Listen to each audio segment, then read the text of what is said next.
the remainder of our ESG members will be able to connect to the call. I'm going to try to reach out to TriMet just to make sure that there are no issues with their links to the meeting, because we want to make sure that everyone is both present and accounted for. So good afternoon. It is 2:03 on Thursday, April 7th, 2022. Welcome to the Interstate Bridge Replacement Executive Steering Group meeting that's scheduled to take place today from 2:00 p.m. to 5:00 p.m. For those who are viewing the meeting virtually, you will have the opportunity to view closed captions. Closed captions are available in English and in Spanish. English closed captions are available within Zoom and YouTube. Users can follow this link below to link both English and Spanish captions in a separate browser, and that link is https://ibr.news/captions. How to access closed captions. At the bottom middle of your screen, you should see a menu of options. If you can't see the menu, hover your mouse over the bottom middle of the screen. Click on the CC icon and a separate window with captions will appear.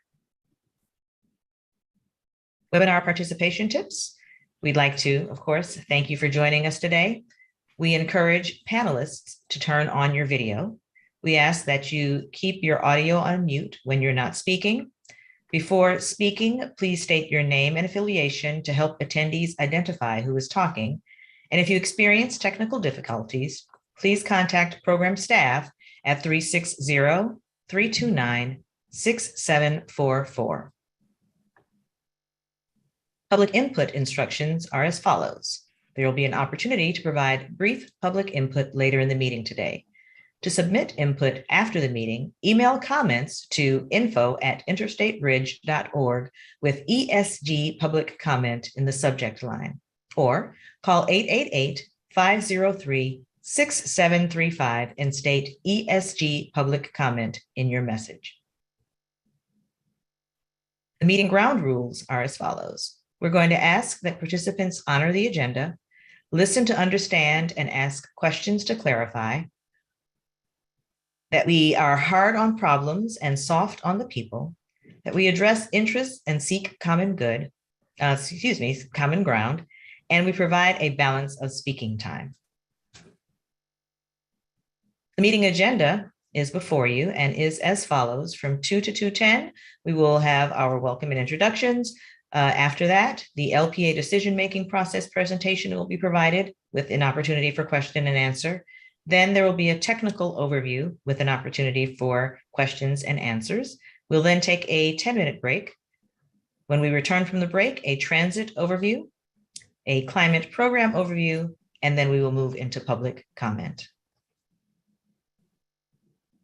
And even though I indicated prior to the meeting started that we aren't going to go through formal introductions, I do want to acknowledge everyone who is on the call representing the ESG.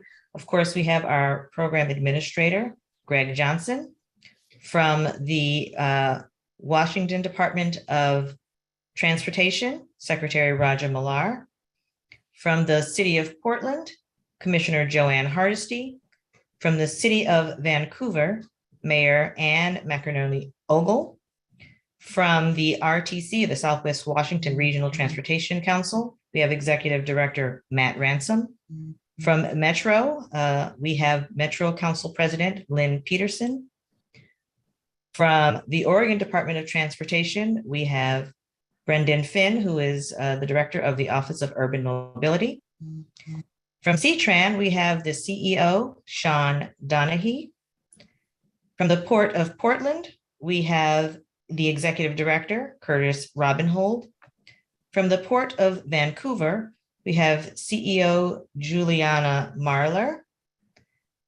I am going to, again, as I mentioned, reach out to our TriMet partners to make sure that they aren't having any technical difficulties with accessing the meeting. And then we also have one of our CAG co-chairs, Lynn Valenter, And our second CAG co-chair has indicated that he will be joining later on in the meeting, but he will definitely be joining the conversation today. Greg, before we move into your opening comments, I would ask that we take a moment to hear from Mayor Ann McInerney-Ogle. Thank you so much, Millicent, and thank you, everyone. I'd like to say a few words up front about how our region is growing and how it relates to the equity discussions this group has been having. And because this is a topic we focused on recently in great detail, I want to add some points that I think need reiterating and an expansion. First, I believe it's incumbent upon my colleagues in Vancouver, Portland, and all of us to very clearly understand a few things. The demographics of Southwest Washington and the city of Vancouver and how they relate to the regional equity is one topic. And the other is who needs to cross this bridge to access opportunity to the region, whether they're for jobs or services or community connections, and why. So let me offer some information to you. We've said this before, but I think it needs to be repeated. Vancouver's population increased nearly 14% in 10 years, from 162,000 to nearly 192,000. But even more importantly than that, the BIPOC community members increased 59,000. That is 76% during that same time period. In addition, Clark County is the fastest growing area of the entire metropolitan region, adding more people between 2010 and 2020 than any other county in the state of Washington. The vast majority of the new residents moving to Southwest Washington from other places in the region have moved here from Portland. Between 2012 and 2019, nearly 50,000 people moved from Multnomah County to Clark County. And the majority of these were households making $80,000 per year and less. Increasing members of the BIPOC community members are low income, moderate income community members, and others have been pushed out of the center of our region to places where housing is relatively more affordable. And that said, I'm highlighting here with great pride, by the way, that Vancouver provides a lot of jobs for its residents. More people who live in our city also work in our city, and that is more than any other jurisdiction in the region except for Portland. There are 16% more jobs here than there are employees, and people from elsewhere in the region come to Vancouver to access those jobs. We do our part to provide employment opportunities that can be accessed without crossing the bridge, but we also know that the job market is regional. People are traveling around the region to access the job that is right for them. And despite the fact that we're working across state lines, the reality is that we are one region. We breathe the same air. We drink the same water. And if Vancouver and Clark County workers can't get south to their jobs, our regional economy will suffer. So think about this. If the Vista Ridge Tunnel were to collapse tomorrow, I'm fairly certain that the region would immediately work to fix it to ensure that Washington County remains connected with the rest of the region. So consider the I-5 bridge in the exact same realm. And I hope this demonstrates the importance for why we need to get to an LPA and to continue to design this critically needed infrastructure.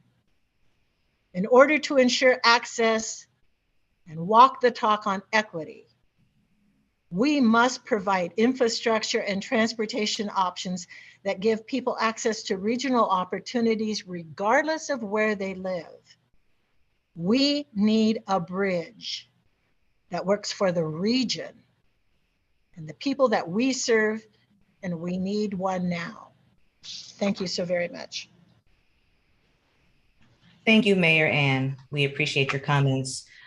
I'd like to acknowledge that Chris Strickler The director of the Oregon Department of Transportation has joined the call as well.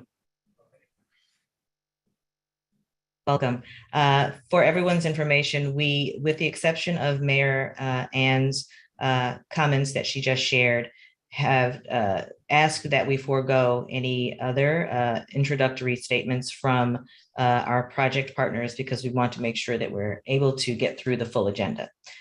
So I'm going to ask now that our program administrator, Greg Johnson, offer words of welcome, and then we will move into the series of presentations. But before you do that, Greg, I just wanted to mention, excuse me, Administrator Johnson, I just wanted to mention that you will see a number of additional people that are participating in this meeting. Please note that while they are not ESG members, they are going to be the presenters or supporting staff who might be able to answer questions that we'll have as we move throughout the course of the agenda. Greg, take it away. All right. Thank you so much, Millicent, and good afternoon, everybody. Thank you for once again giving of your time to this important issue. Thank you, Mayor Ann, for that very eloquent statement, and that's hard to follow. So, but once again, we have a full agenda, and we're gonna dive in very quickly. We know that there are going to be questions that come up, and we are going to do our best to get to all of them. If we cannot get to your question during this meeting, we will make sure the question is captured, and we will post answers to the question and the answers on our website and get it to the person who asked it back to them personally. One question that I do want to tackle that came up at the bi-state legislative meeting, and it was a question of the program has made the statement that there in the future will be substantial demand for transit services, and we were challenged, what does substantial demand look like? So we asked our team to say, okay, right now, we have 3,400 transit trips per day that cross the bridge. With our modeling efforts showing high capacity transit crossing the bridge, those numbers now jump up to 26,000 to 33,000 average weekday trips projected on high capacity transit. So that is substantial demand. That is 10 times more folks using transit than use it currently. So I wanted to make sure that question gets answered because it's getting bantered about in the press. And, you know, we did not pull these numbers out of the sky. These are based on the models, based on land use, based on everything we know, the background growth of this region. So, but there's going to be a lot of other questions. We will make sure that we do get those answered. So a lot of the information you're seeing, it may be the first time you as the principal have seen it, but it is not the first time that your staff members have seen it. Through our staff level groups, which each of the partners have technical folks who sit on those. We know that over the last 18 months, folks have been digging in through our intergovernmental agreements, sitting with us, proposing scenarios. So we know that this may be new information for some, but staff members have seen all of this work as they have been shoulder to shoulder with us on this. We still continue to field requests for more scenario runs, for more information. So we are trying to meet those while still looking at the timelines that we have set for us. So we will prioritize those things that help us get to the answers. And once again, the next step in the process, you're gonna hear about what the LPA process is and what it is not. And what it is not, this is not the last bite at the apple for anyone. We will be going into a very public part of the portion of the program that you will hear about next. So this is getting us into the arena and testing ideas to go forward.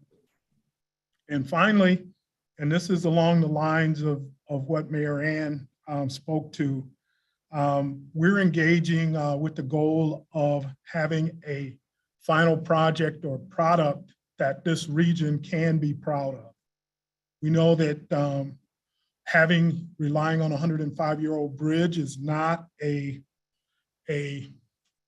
stable solution going into the future. So we're looking at the present day as well as the future needs of this region.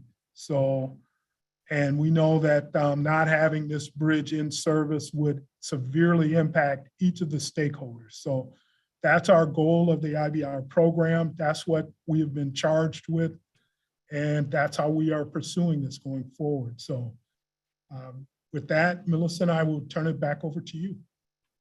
Thank you so much, Administrator Johnson. So I know that I indicated that we would not spend a lot of time in advance of the presentations hearing from individual partners, but I'm happy to pause for a moment if there are those who would like to provide a commentary on what Administrator Johnson has shared or any messages of support to what Mayor Ann has shared. I'm certain that there will be other opportunities throughout the course of this convening, but wanted to provide the opportunity right now. All right, I don't stop. Yes, Commissioner Hardesty.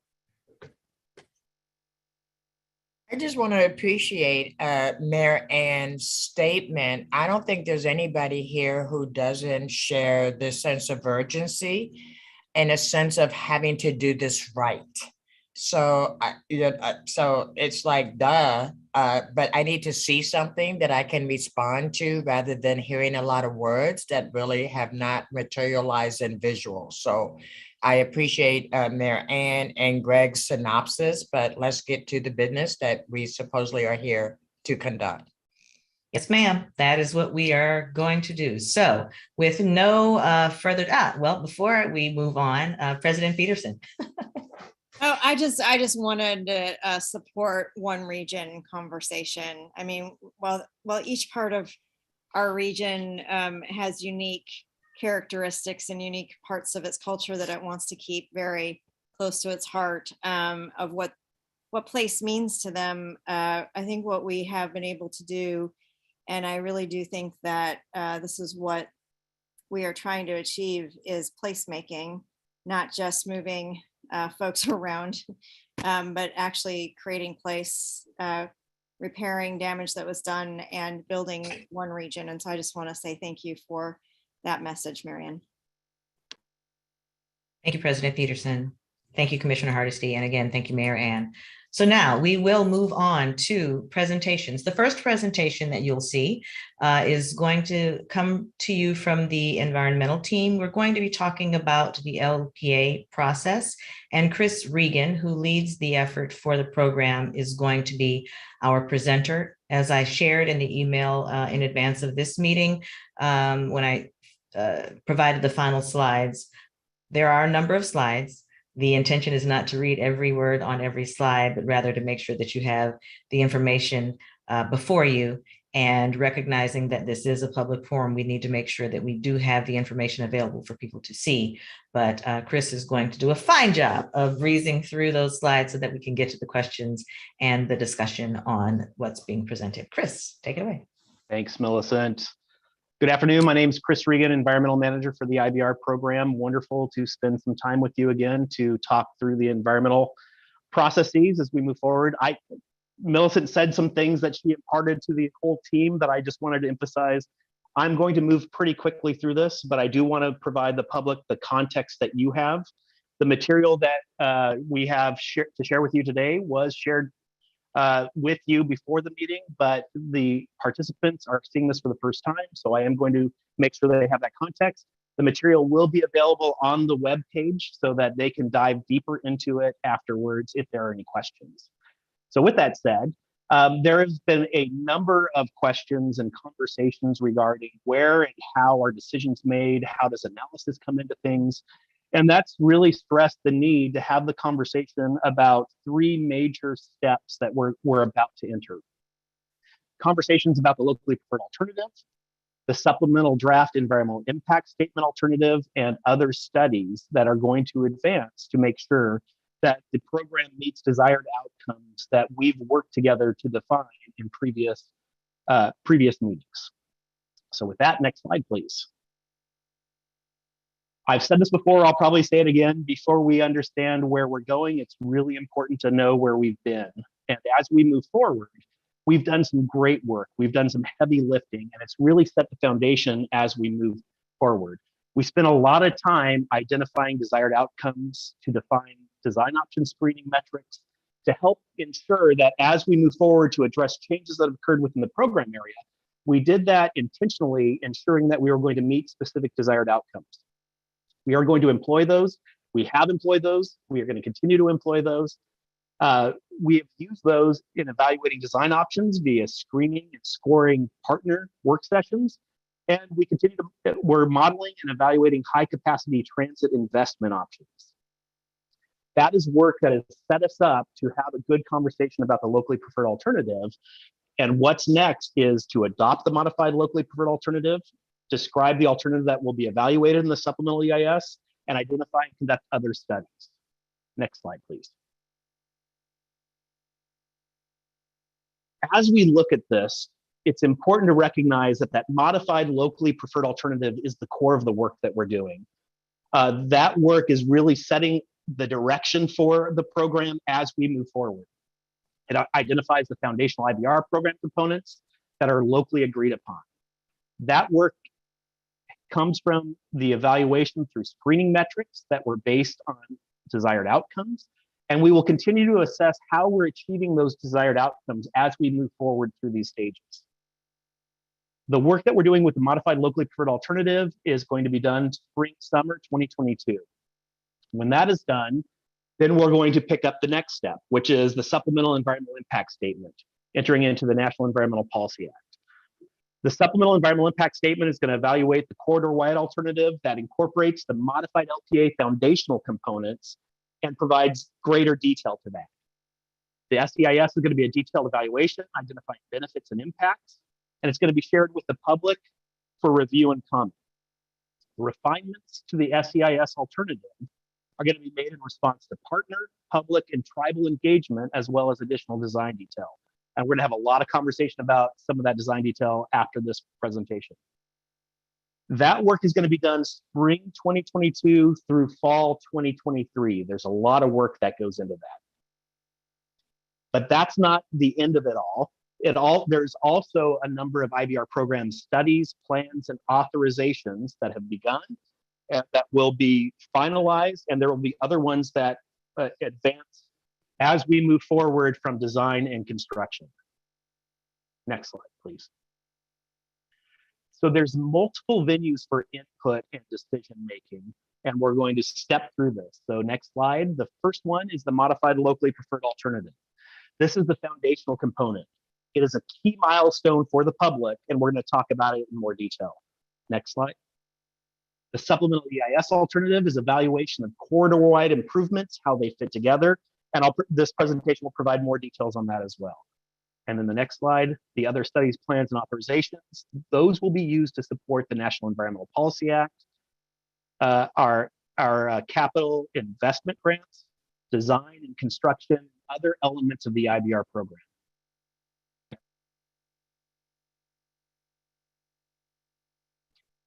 So now we're going to get into a little bit more detail about defining and adopting the modified LPA. Next slide, please. When we look at the locally preferred alternative, it's important to understand what it is and what it's not. The locally preferred alternative is a key milestone, providing early agreement by local agency, again, that sets that direction, that sets us off in a specific direction to achieve our desired outcomes. It's high-level identification of the foundational components, alternatives such as mode, alignment, other improvements based on conceptual design. But there's a lot of things that it's not. It's not a fully defined alternative that is evaluated in the supplemental EIS. It's a conceptual design, will integrate the fundamental components of a corridor-wide alternative, but they've got to be stitched together in that EIS. It is not final design. It is a low-level design concept that will be built upon, that will be evaluated, that will continue to be refined and improved as we move forward. It is not the end of technical analyses. There's a lot more analysis and opportunities to shape what gets built. Your programs are involved in this. The IBR program is working to engage as broadly as possible to make sure we move together in the public venue. It is not a final approval. There's a lot more opportunities to develop and approve final program components. Next slide. But that doesn't mean we should undervalue what a modified LPA is. A modified LPA is a recognized term that demonstrates our regional alignment. It's the foundational components of the program solution, and it demonstrates progress on meeting our bi-state legislative committee milestones. The LPA supports funding requests at the state and federal levels, including FTA's Capital Investment Grants program, and it's very important as we advance the program. Next slide. If you look at this Venn diagram, the local agreement on these foundational components, the modified LPA, is in the middle, but it's not everything that we've heard requests or specific conditions of approval. And our partners will continue to provide other conditions that are going to be put into the overall approval process moving forward, that are going to be addressed in the SEIS or other studies. But that modified LPA, again, is that foundational component setting our direction. Next slide. So the modified LPA for the IBR program is a discussion of high capacity transit mode and general alignment, discussion of Marine Drive, Hayden Island interchange configurations, number of lanes on the interstate bridge. It's a set of general statements regarding replacing the interstate bridge with a new bridge, replacing North Portland Harbor Bridge, implementing variable rate tolling, advancing equity through process and through outcomes, the impacts of climate change and enhancing climate resiliency. It's about meeting the purpose and need for multimodal transportation and seismic resiliency, and designing active transportation facilities for all users and abilities. Next slide.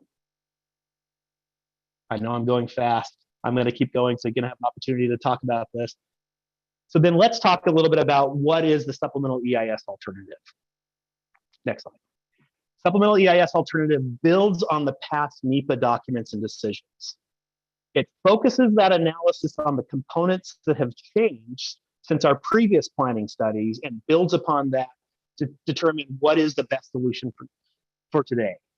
The SEIS alternative is a corridor-wide solution that connects and it builds upon the foundational components of the modified LPA. It includes the transit mode and alignment, the Hayden Island interchange type, number of lanes, all of the things that were identified in the modified LPA.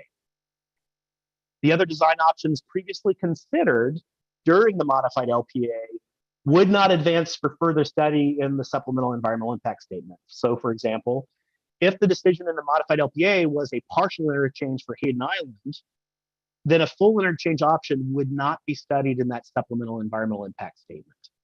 The foundation sets the direction and we move from there. Next slide. The SEIS overlays the equity framework and climate considerations, defines the benefits, identifies mitigations, and how we move forward to ensure that we're meeting our desired outcome. It establishes corridor-wide footprint for detailed analysis of benefits and impacts. So just for reference, design details in a supplemental draft EIS are about 5%, very low for what the program's going to look like. But that provides the opportunity for desired outcomes through the analysis of those benefits and impacts. It leads the program to identify community benefits and mitigation measures through analysis of those impacts and how we plan to achieve our program's needs. As we advance, the design details in that supplemental final advance to about 15% design. And those are refined based on partner input, public comment, other studies, mitigation, commitments, all those things that go into what the IBR program is going to look like. Example of the refinements that could occur between the draft and final Include additional details on the transit station, maybe specific location, elevation, etc., and associated active transportation connections in the final, whereas stations may only be generally located as a dot on the map in the draft.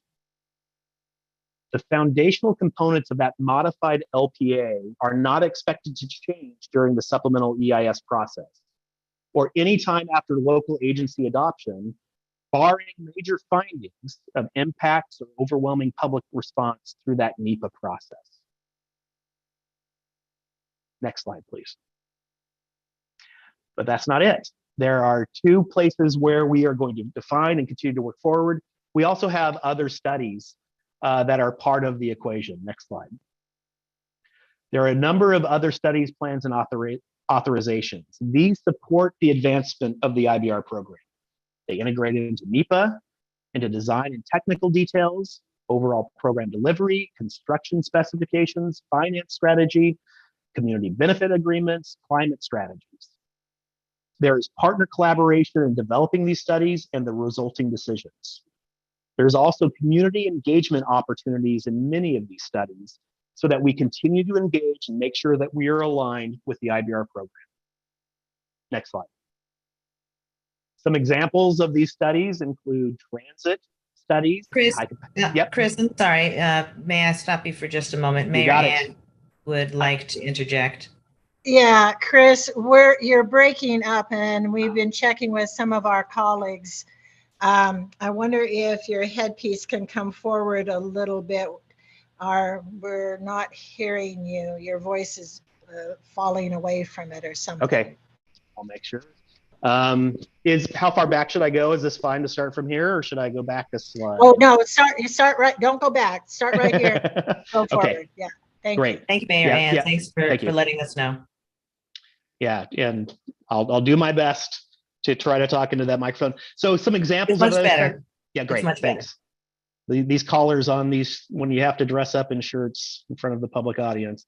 So the other studies, some examples of other studies, plans, and authorizations includes transit-focused ones, high-capacity transit station design reports, capital investment grant applications, cost-benefit analysis, transit operations and maintenance. There's a number of studies that go into our National Environmental Policy Act documentation. There's a number of design plans and studies, including bridge design study, cost estimate validation process, urban design plans, landscape, maintenance of traffic during construction. And there's some finance plans and studies, including investment grade traffic and revenue analysis and tolling authorizations. Next, and I think final slide. So to advance the program, there are 3 major components where the level of detailed analysis and decisions are going to continue us moving forward. Defining and local adoption of the modified LPA is a key milestone for the IBR program. It sets that foundation, it points us in a direction, and we work from that. There are more details, however, to develop and decisions to make once that modified LPA is defined. There's a lot more opportunities for partner agencies and the community to voice their input to shape the program outcomes as we move through all of these steps. And the desired outcomes for equity, climate, multimodal transportation, seismic resiliency, and financing are going to continue to be program priorities as we move forward.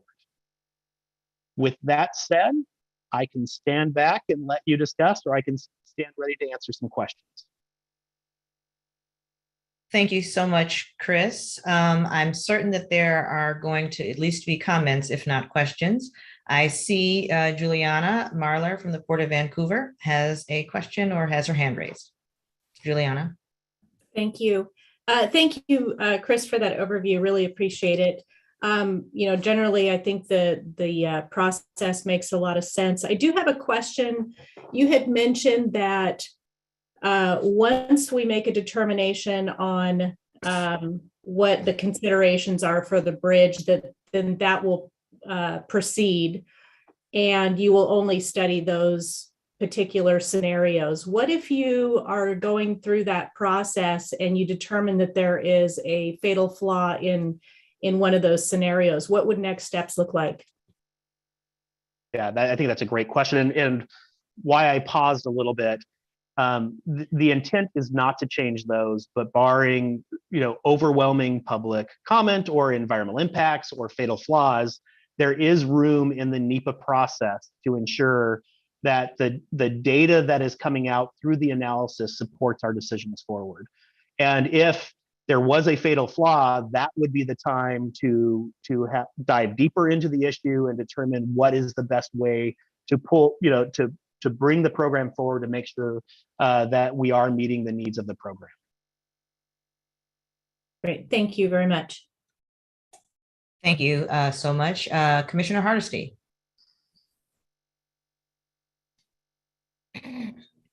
Thank you. I always appreciate getting information in advance, so thank you. And to other presenters, I've read the slides, so reading the slides won't be as helpful as engaging in a dialogue and conversation. I understand you may be reading it for the audience that's participating, and if so, that is another issue. I guess I'm still trying to understand what can and cannot change following the LPA. We're optimistically moving towards a summer vote.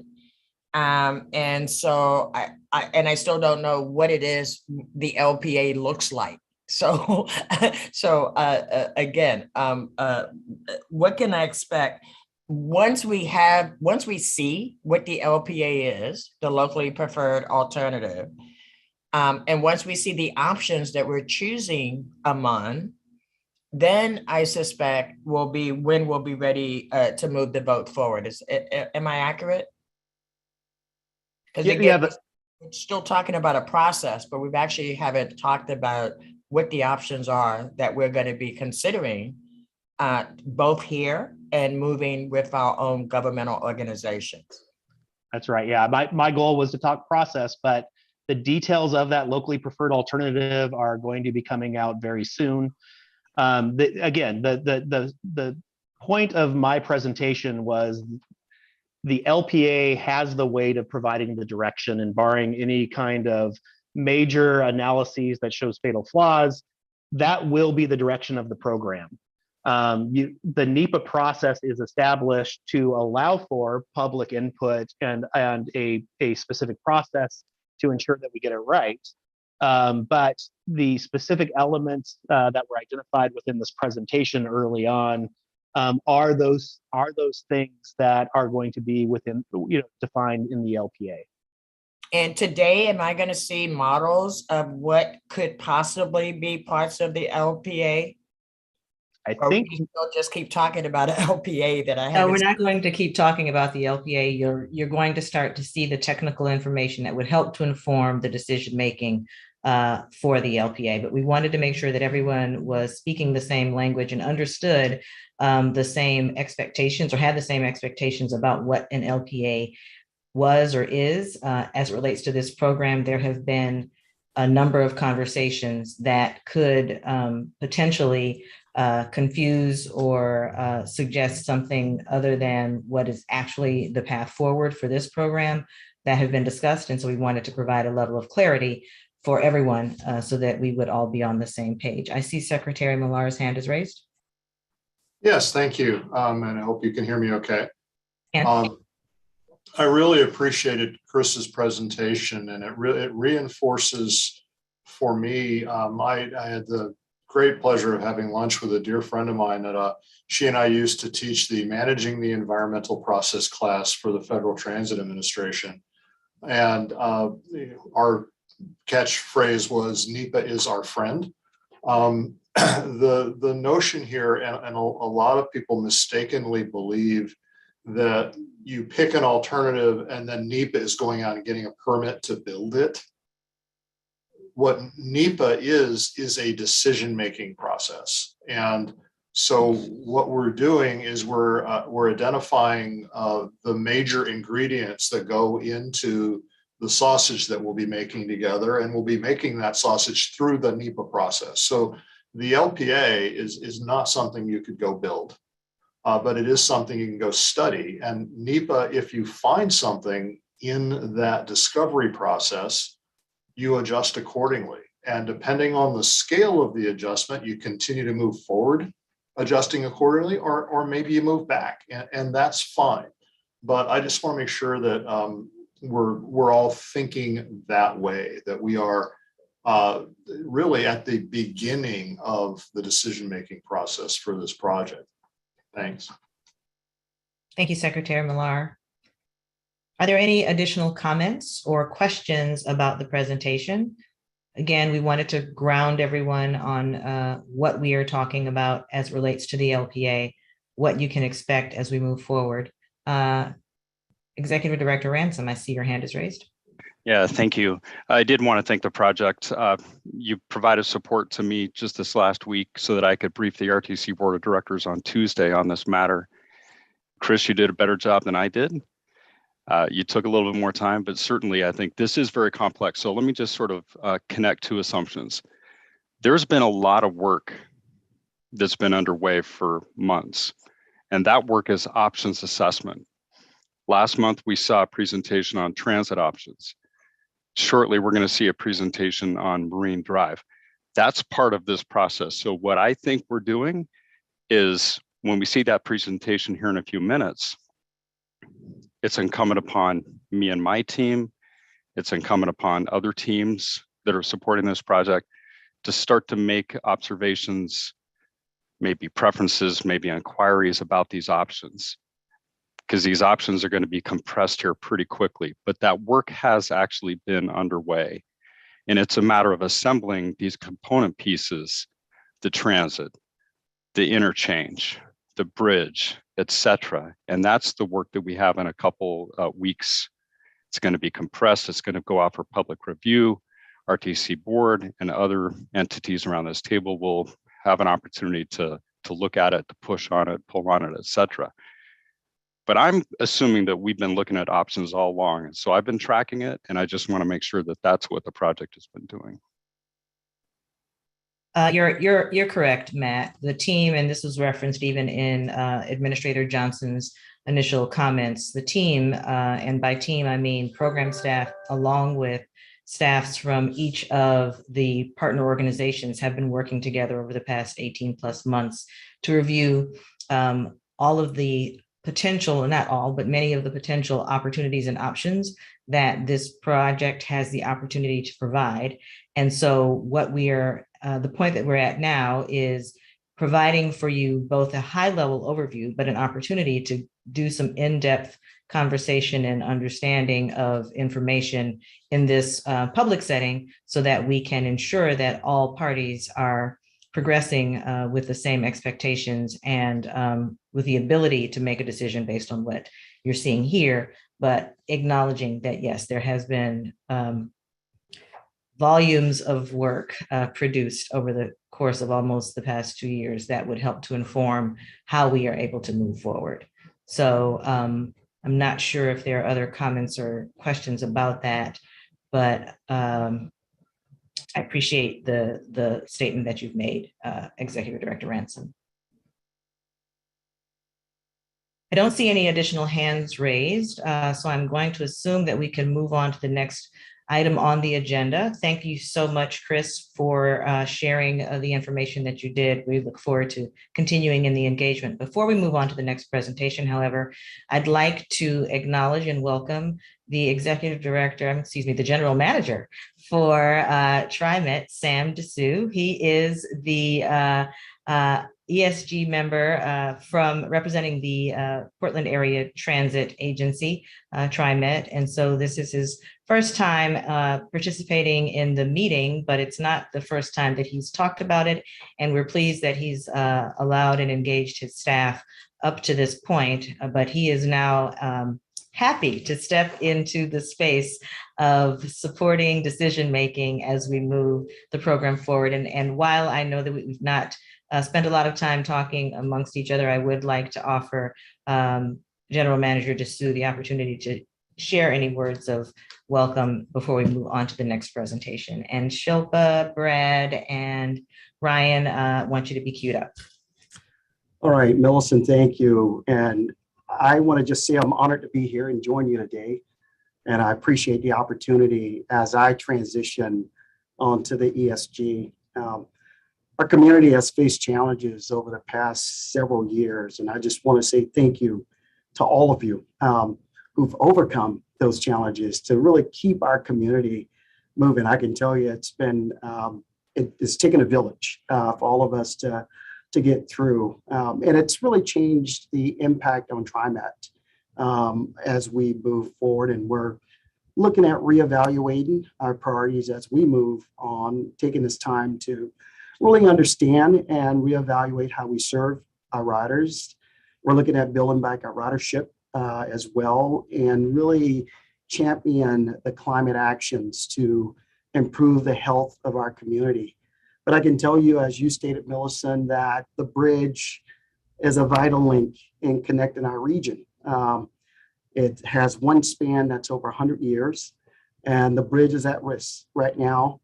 I can tell you a large percentage of my employees that work here at TriMet live in Vancouver and Clark County.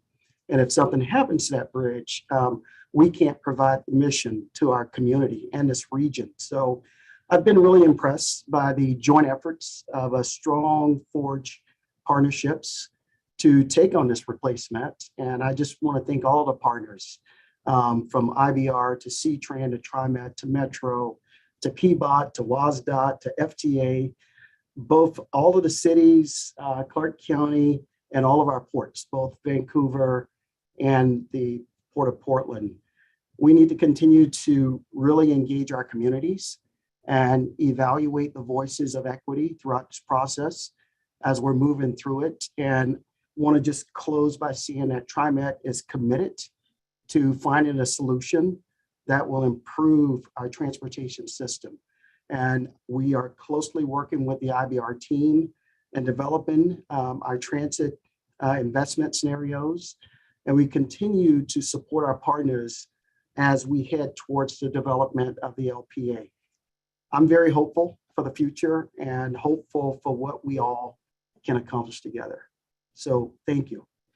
Thank you so much. And we will be talking about transit a little bit more as we progress through the agenda. But I did want to give you the opportunity to address us initially, and excited about the sentiments that you've shared. So it's wonderful to hear. So next item on the agenda is our discussion on some of the technical components of what will be going into the modified LPA.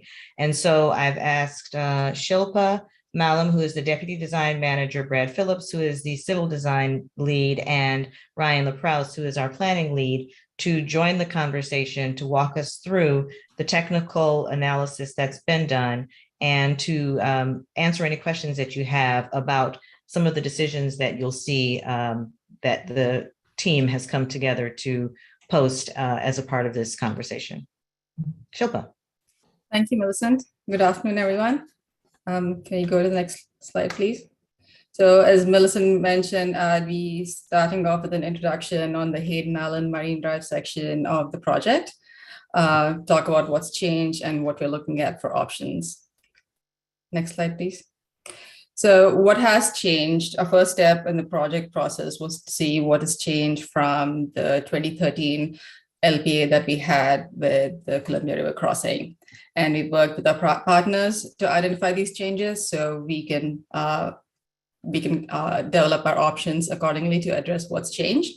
And what's changed is there's been a change in land use, there's been changes in business development, and that kind of led to change and increased in traffic volumes, especially in the Marine Drive area. The Port of Portland Marine Terminal, which was previously planned, is no longer in the plans for Hayden Island. And the 2013 LPA did not include the replacement of North Portland Harbor Bridge. But for this project, the program, for this program, we are looking at replacing the North Portland Harbor Bridge because it's not earthquake resistant. We are also working with Multnomah County and Army Corps of Engineers who are working on a levee system improvements along in the Oregon section next to North Portland Harbor. Shilpa, before you move on to the next slide, I just want to mention, you'll note for those of you who are potentially following along with the slides that you received, the final slides that you received yesterday, that this does differ just a bit. It is further exposition of the things that were compressed on a 2-slide presentation. We wanted to make sure that there was real clarity. So I just wanted to acknowledge that there is a difference, but the information is the same. Good point. Thanks, Millicent. So based on those changes, here are the assumptions we made for all the options that we are looking at in this area. The first one is to replace North Portland Harbor Bridge. And the second one is to ensure a local bridge, a local connection between North Portland and Hayden Island for the local traffic. And that connection would be not just for vehicles, but also a connection for bicycles and pedestrians to cross North Portland Harbor, so they don't have to walk or bike right next to in-state traffic. We are also looking at a transit station on Hayden Island.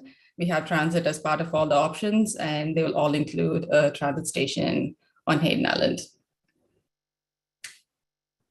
Thank you. So I just went through identifying the changes. So this is the process that we set out to follow. First part is to identify changes, and then we developed concepts to address the changes, which I'll get to in a minute. And then we developed screening metrics to compare the options, to pick the options that would go into the LBA. So you see 6 design options here on screen. Before I go into the options, here you see option 1, full interchange, option 2, partial interchange, etc. What this text refers to is the interchange configuration on Hayden Island. Marine Drive will have a full interchange for all options. And by full interchange, I mean access to and from North I-5 as well as South I-5, whereas a partial interchange would not have a couple of ramps. We'll get into those details. Next slide, please. So we looked at, with the initial analysis that we did, we identified some fatal flaws with options 2, 3, and 4. So options 2 and option 3 were the partial interchange options on Hayden Island. So they included ramps to and from the Washington area. So if you're coming south on Washington, you can get off directly at Hayden Island. And if you're going north to Washington, you can get on at Hayden Island. If you have to go south into the Oregon area, or if you're coming from south, those movements had to be done at the interchange on Marine Drive. And once we looked at the volumes, we noticed that the interchange at Marine Drive is not able to handle this extra traffic. It also had, the concepts also had design issues, grade issues. We had bridges coming over the North Portland Harbor, trying to navigate the area. So it was, they really had issues for freight volumes as well. So with all these combined, kind of made options 2 and 3 not feasible. Next slide, please. And similarly, so option 2 and 3 pushed half the traffic to Marine Drive, and option 4, which was no interchange on Hayden Island, meant that all traffic from Hayden Island would be using the interchange in Marine Drive. So half traffic didn't work. Consequently, the full moving all the traffic to Marine Drive also didn't work. So we had to drop option 4 from further consideration. And so we're now left with options 1 and 5 that we're still studying. And I will hand it over to Brad to talk you through the options and screening criteria. Thanks, Shilpa. One thing I do want to mention is 3 or 4 slides back, Shilpa showed a graphic. And I just wanted to note that that was the 2013 LPA. That was the end result of the previous planning studies, which is part of our NEPA record, and we would be moving forward with that design. Because it was part of the original record of decision. These options are the 2 that we have modified, given all those changes that Shilpa was talking about. Option 1, as she said, let me orient us on the screen. We're looking north. Marine Drive is on the bottom. In North Portland Harbor, the waterway cuts right through the middle, and the Columbia River and the main bridge crossing to Washington is on the very top right of this screen. So near the top is Hayden Island, and there's a note on there that says the full interchange on Hayden Island. In this configuration, the ramps to and from the Vancouver side connect to North Jansen Drive, and the ramps to and from the Oregon side connect to North Hayden Island Drive. This option also connects an additional east-west street across Hayden Island. It's the extension of Tomahawk Island Drive and crosses over into the Jansen Beach Center on the west side of I-5. So that's a new street that would cross east-west underneath I-5. On the top middle part of the screen, there's a west arterial bridge. That bridge connects this extension of Tomahawk Island Drive across North Portland Harbor, connecting to an extension of Expo Road, here 99 Street. And that connection provides opportunities for the North Portland neighborhoods to connect to Hayden Island without utilizing the I-5 infrastructure. Adjacent to the West Arterial Bridge would be the transit extension that would connect the existing transit, high capacity transit on the Expo area up into Vancouver.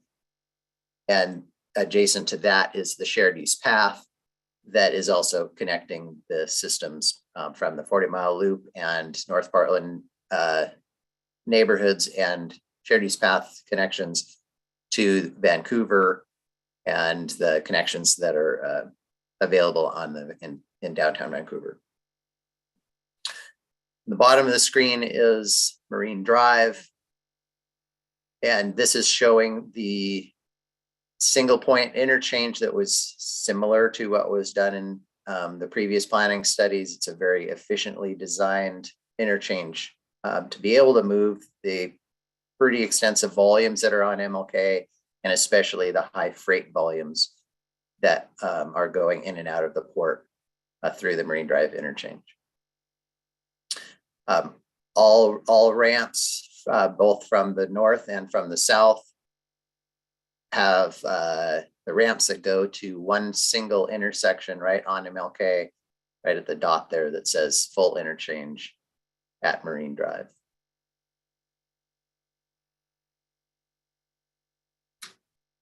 Lynn, your hand is up. Yeah, thank you. I have two questions at this point. One, the cross section at the full interchange and how many lanes, and the single point interchange design and how it relates to bike ped through that interchange. Thanks. These graphics are not representing of number of lanes. We still have a lot of work to do on that. But it is a pretty, if you were to do a cross section through Tomahawk, there are quite a few lanes because of the ramps overlapping at that location. So it's pretty complex freeway system across Hayden Island. And that's one of the points that I'll get to in a minute about our screening and the differences between these. The pedestrians and bike flow through Marine Drive has been a pretty important conversation we've been having between ourselves and the city of Portland. There will be the shared use path, the 40-mile loop that connects east and west across Marine Drive. And we believe it'd be the most beneficial to design a system to get as many of the users as possible down onto that system. However, at the same time, we do recognize that there will be users going through that interchange, and we are having pretty detailed conversations with the city about how do we design that interchange and get the most safe design for pedestrians and bikes through that interchange. So it's a very important safety issue that will be addressed through our more detailed design process. It's pretty early right now to get into details, but we absolutely know it's a design issue that needs to be solved. Great, thanks, because I'm sure that there are a lot of lessons from I-5 South in Medford with the SPUI that was done and bike ped access. It didn't feel comfortable walking through it. I can tell you that from personal experience.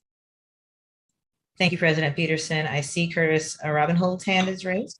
Yeah, thank you, Melissa. And Brad, thanks for this. And I like option 5. I know you're going to get to that here shortly. I just want to point out in terms of semantics, we often talk about Marine Drive and the connectivity to Terminal 6 and the port, but it's actually a much bigger impact than that. It's to the whole Rivergate district, which we think is in the neighborhood of 65 or 70,000 jobs. So indeed, 1,500 or 2,000 of those are at the Port of Portland facilities down there. But I just want to emphasize that it's much broader connectivity into our economic district down there than just T6. I know you weren't trying to isolate us. I just want to make sure people understand the significant impact that Marine Drive has and why connectivity is so important right there. So thanks for that. Thanks for that point. Really important for us to be mindful of. Secretary Millar. Can I expand on that a little Ryan, bit? Sorry, Mm-hmm. Secretary. No. I do want to note, because I think that is important to note, that this graphic shows MLK terminating very close proximity to I-5, and it's not representative of designs that are incorporated into our planning further east of I-5 to enhance the connections to that whole Bridgeton neighborhood. It also doesn't show the extents further south on I-5 as those ramps tie in. But in relation to the freight traffic on both sides, in fact, we just met earlier this week about representatives of the Bridgeton area trying to understand the difference of freight connectivity between I-5 and those pretty extensive businesses in that area. All right, Secretary Millar. Yeah, thanks. I wanted to point out what was just pointed out, that there are significant volumes and significant economic resources that are supported both east and west of the interchange. And the shared use path going east and west of the interchange, having it down on Pier 99 Street and Vancouver Way there will make for a much more attractive connection than being up on the SPUI. And as someone who's stayed at a hotel in Bridgeton and walked across to Vancouver, I'm hoping I live to see this connection, because it looks like it'd be a lot more pleasant. Thank you, Secretary Millar. Brad, do you have anything to comment before we move on to Commissioner Hardesty? All right, Commissioner Hardesty. I would very much like to have copies of these mock-ups. They were not in my packet, and it would be helpful if I was holding them in my hand.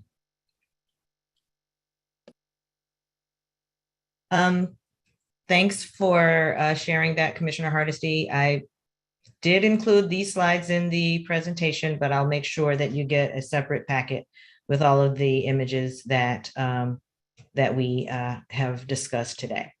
I appreciate that. Thank you. My apologies if there's an oversight there.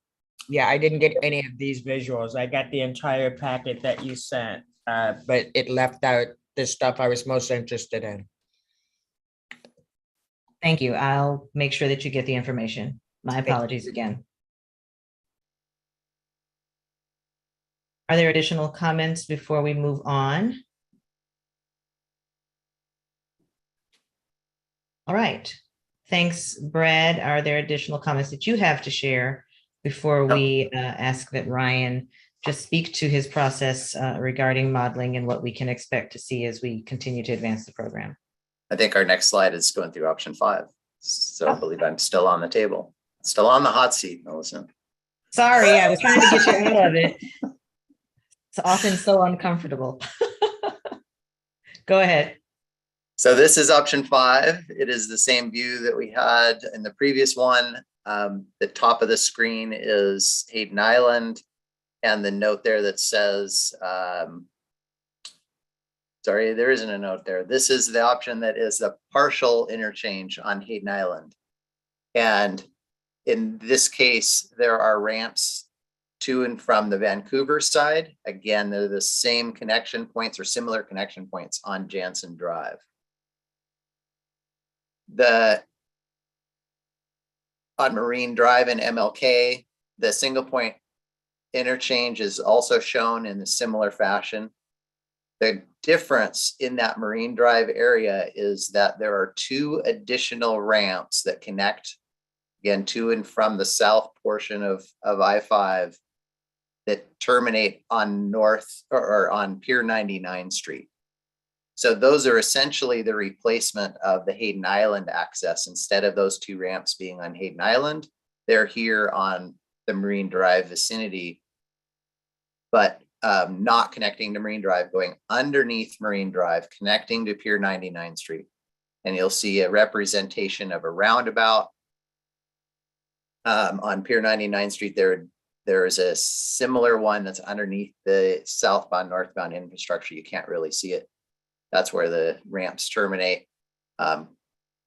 Go east on there, come around a quarter circle into another roundabout on the extension of Vancouver Way, which gives vehicles the opportunity to either go east on Vancouver Way to improve access to those freight businesses in the Bridgeton area, or turn right and continue over an East Arterial Bridge connecting to Tomahawk Island Drive, which also crosses under I-5 and provides that access to Hayden Island. So anybody from the North Portland area or Portland area getting to Hayden Island would access through Pier 99 Street in this option. High capacity transit extension would still be on the west side in this option, but the shared use path is on the east side adjacent to the East Arterial Bridge. So comparing the difference on Hayden Island, or really the difference between these two, is on Hayden Island, it's a smaller, it's narrower, less complex with ramps weaving over the top of each other. However, that complexity is added to the Marine Drive area adjacent to Delta Park. So where do we move those ramps to? Is it difference whether they're on the Marine Drive area or the Hayden Island area?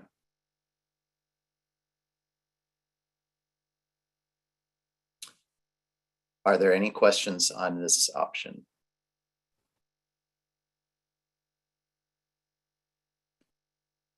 I see President Peterson's hand. Is there a way to do a side by side? Because I'm not sure. One of the things I like to do with these is if the person controlling can just flip back and forth and go up a slide and back down a slide and just kind of flip back and forth a couple of times, and people can start to see the difference. So the local arterial bridge moves from the west side to the east side with a partial. Can you explain why you needed to do that? Just for my information. The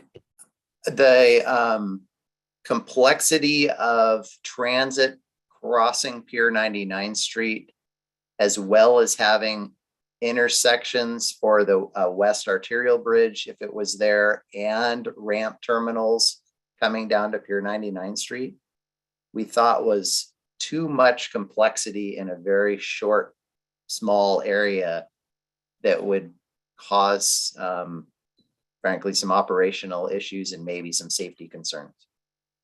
So the bike ped crossing in the full interchange, can you walk me through that to the access to the bridge? Because I can see it in the other, but I can't really pick up on it here as much. The 40-mile loop going underneath I-5 connects right where it says Pier 99 Street, right? There's an intersection under that with the West Arterial Bridge and transit and the shared use path all connect right at that intersection. The shared use path continues adjacent to the light rail infrastructure and continues north. You can't really see it on this, eventually tucks in underneath I-5 And on Hayden Island, there would be ramp connections or, some connections as we get down to Hayden Island itself and access to the station that would be on Hayden Island and of course the local street networks.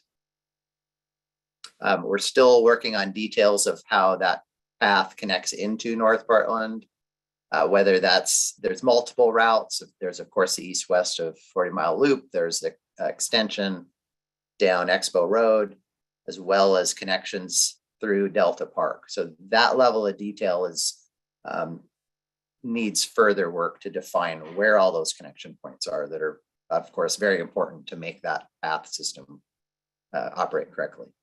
I appreciate that, because that was one of the things that we were most concerned coming out of the last iteration of this, is the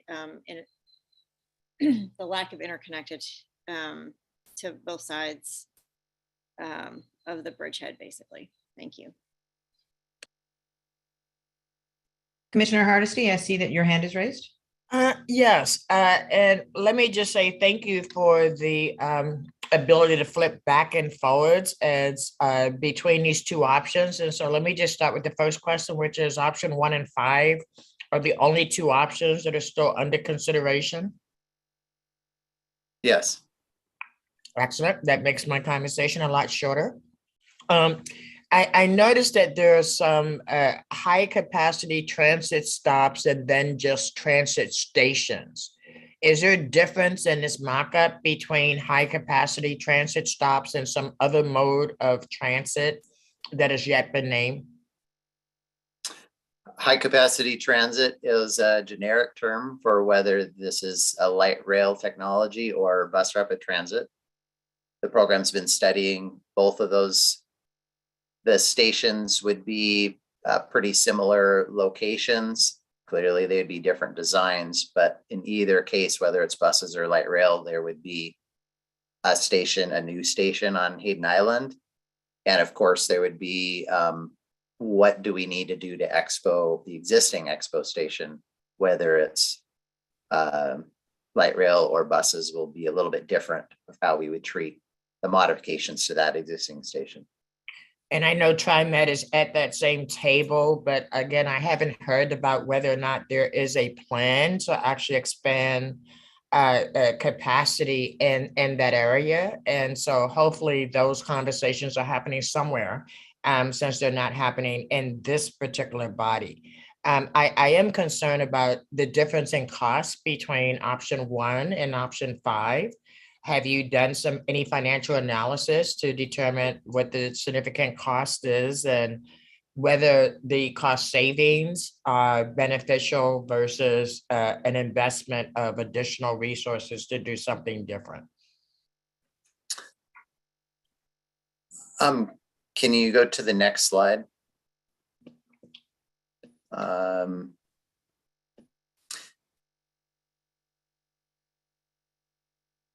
Can I keep going? If there's no more questions on option 5, I will go into this screening and that will help me answer your cost question.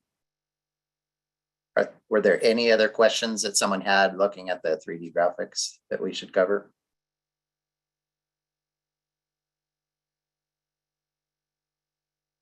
Okay, so let's keep jumping into screening, and then I think I can answer that cost question as I go through this. We've looked at these 3 options, third being what you see on the screen is the 2013 design, and comparing that one of what was done previously to see how it compares with options 1 and 5. We looked at a number of different types of issues that are listed on the left side of this: climate impacts, natural environment, built environment, costs down at the bottom. And within those, there's a number of different ways we've looked at each of those and compared them side by side. The notes that are shown on here, all the bullet phrases in there, those are what we found to be the major differences between each one of these options. It's a lot of work. Need to literally print these each side by side. There's one of these graphics for each option to really understand what we are saying is the difference. And then we've taken those and we've rated them with those balls. The legend in the far right is open circle for good, closed circle with best. So you get the understanding of how we think these compare within to each other. I'll note that there's some on the far right, we've looked at it from an equity perspective and a climate perspective and rated those as well. And a lot of those are duplicate issues of built environment and how that might affect equity, for example. There's notes in there, AH, CB, MA, for example, that relates the notes to equity and climate. And so you can get that understanding of why do we think those are different between options. Again, I don't want to go into a whole lot of detail with these because it's just a lot to learn.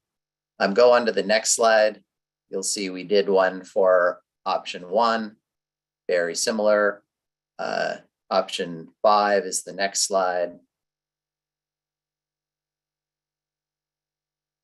And then the next slide, go ahead and go to the next one, is a comparison side by side. And this is looking at how the ratings compare between each of them. So let me go to cost. For example, the 2013 is showing 3/4 of a circle. Option 1 and 5 are showing half of a circle. So our conclusion is, while there is some cost difference between option 1 and 5, and both of those are a little bit more expensive than 2013, there's not a significant difference between those two. The reason... Excuse me, if I may ask the question? Yeah. There's a big difference between both the climate and equity lens and option 5 as compared to option 1. So what are you basing your statement that there's not a lot of difference? I was trying to say about cost. The cost rating that we've shown in these is a half circle for each of those. So I was trying to answer your first question on cost. All right, got it. There are differences between option 1 and 5 for many of the other measures, as you've noted, including equity and climate. A lot of those are related to that complexity and width on Hayden Island, those in option 1 versus the skinnier, less complex on option 5. Improves that connectivity east and west because it's narrower and easier to cross under I-5, less of a barrier that the freeway would create. So those create some of those differences.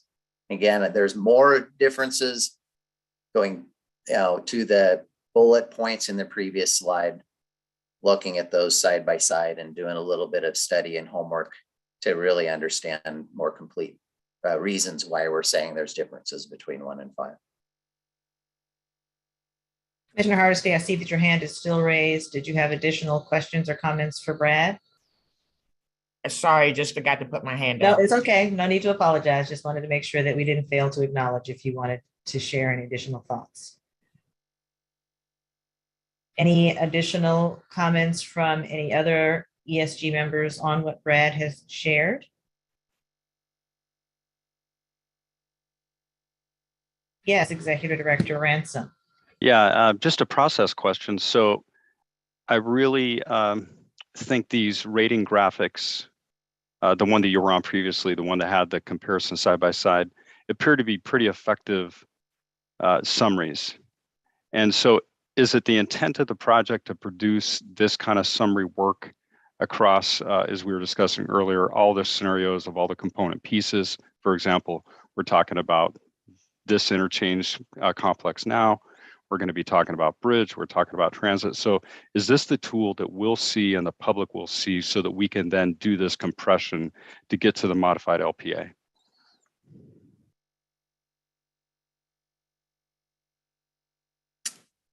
Yes, we are trying to do this similarly across the board.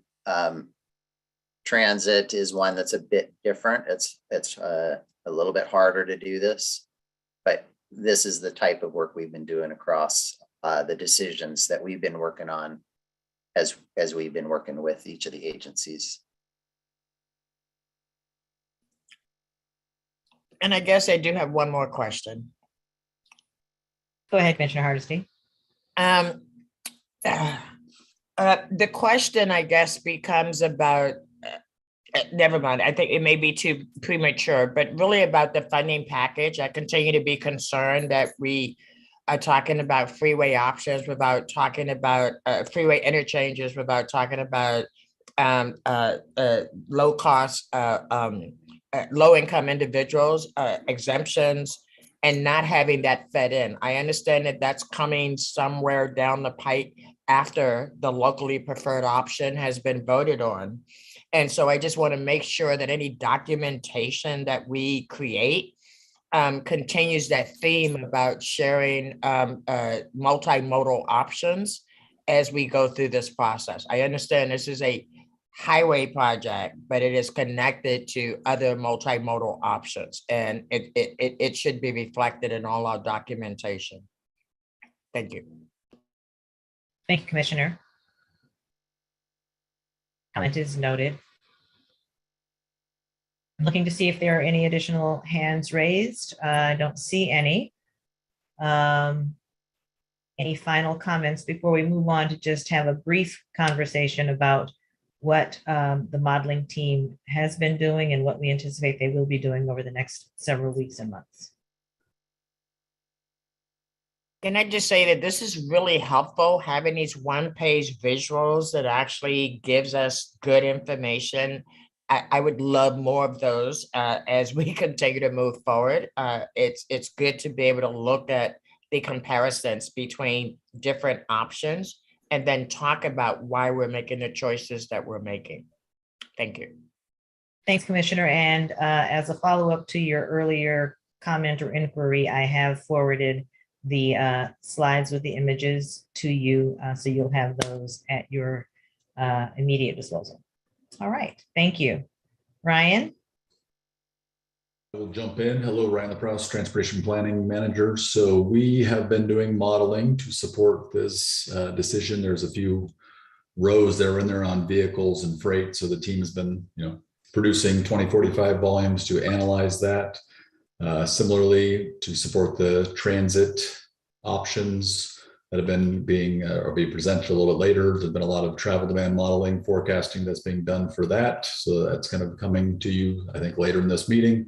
And then the team is also working on tolling and auxiliary lane analysis, and been running the travel demand model and operations models to do that. And that'll be coming, I think, at the next meeting, Millicent. So that's what the team is doing. We've been getting lots of requests, working with all the partner agencies using Metro and RTC's travel demand model to kind of produce the data, and it'll be supporting all this process with that information.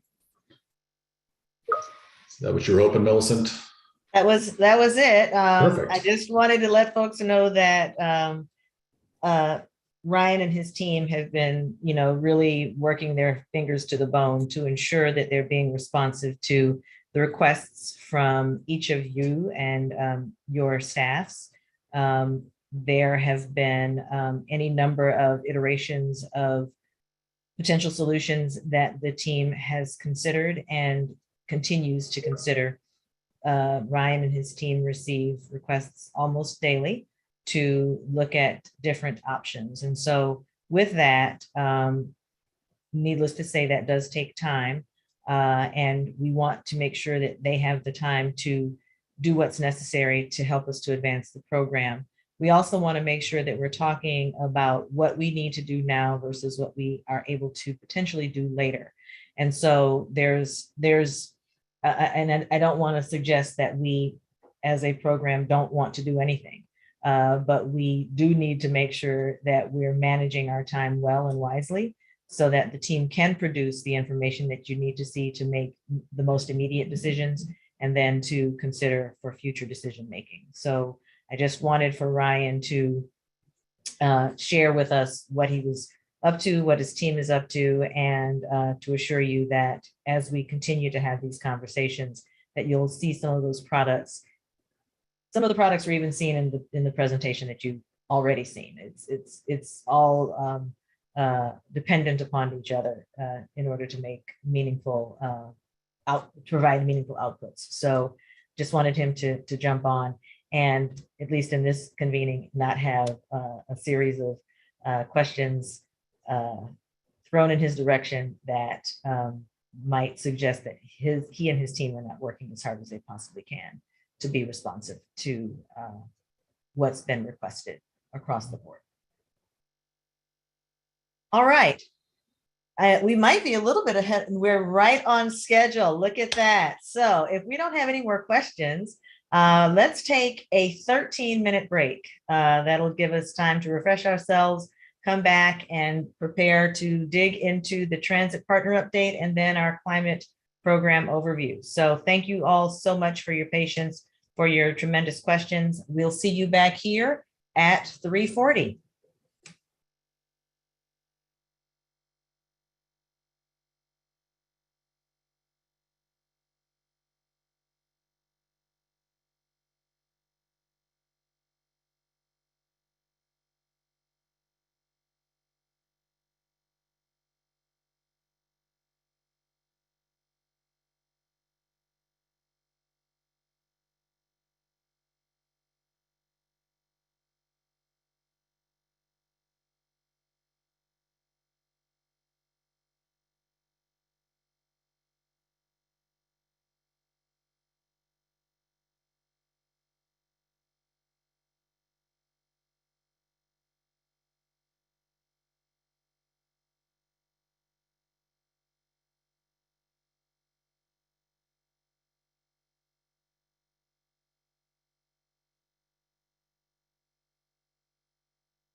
Hey, Millicent, can I test real quick?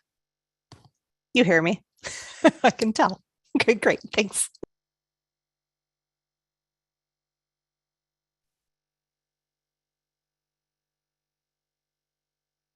Thanks for joining.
I forgot to eat lunch.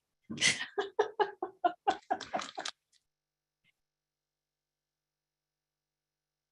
there, John.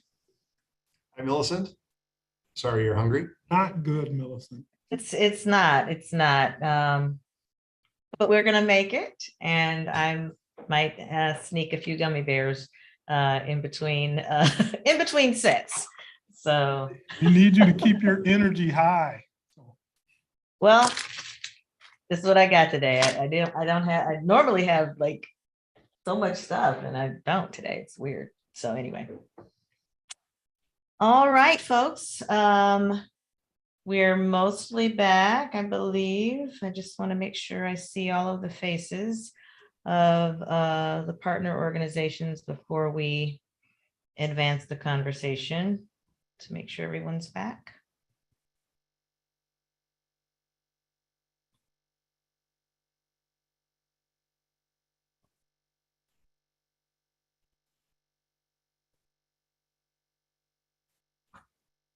All righty. Hey, Millicent. Yes, I see your hand. I'm gonna have to leave early since we added the hour just a day or so ago. I'm not gonna be able to stay until 5, so I'll be checking out around 4:30-ish. Okay, thanks. And it may be that we are able to finish up by then.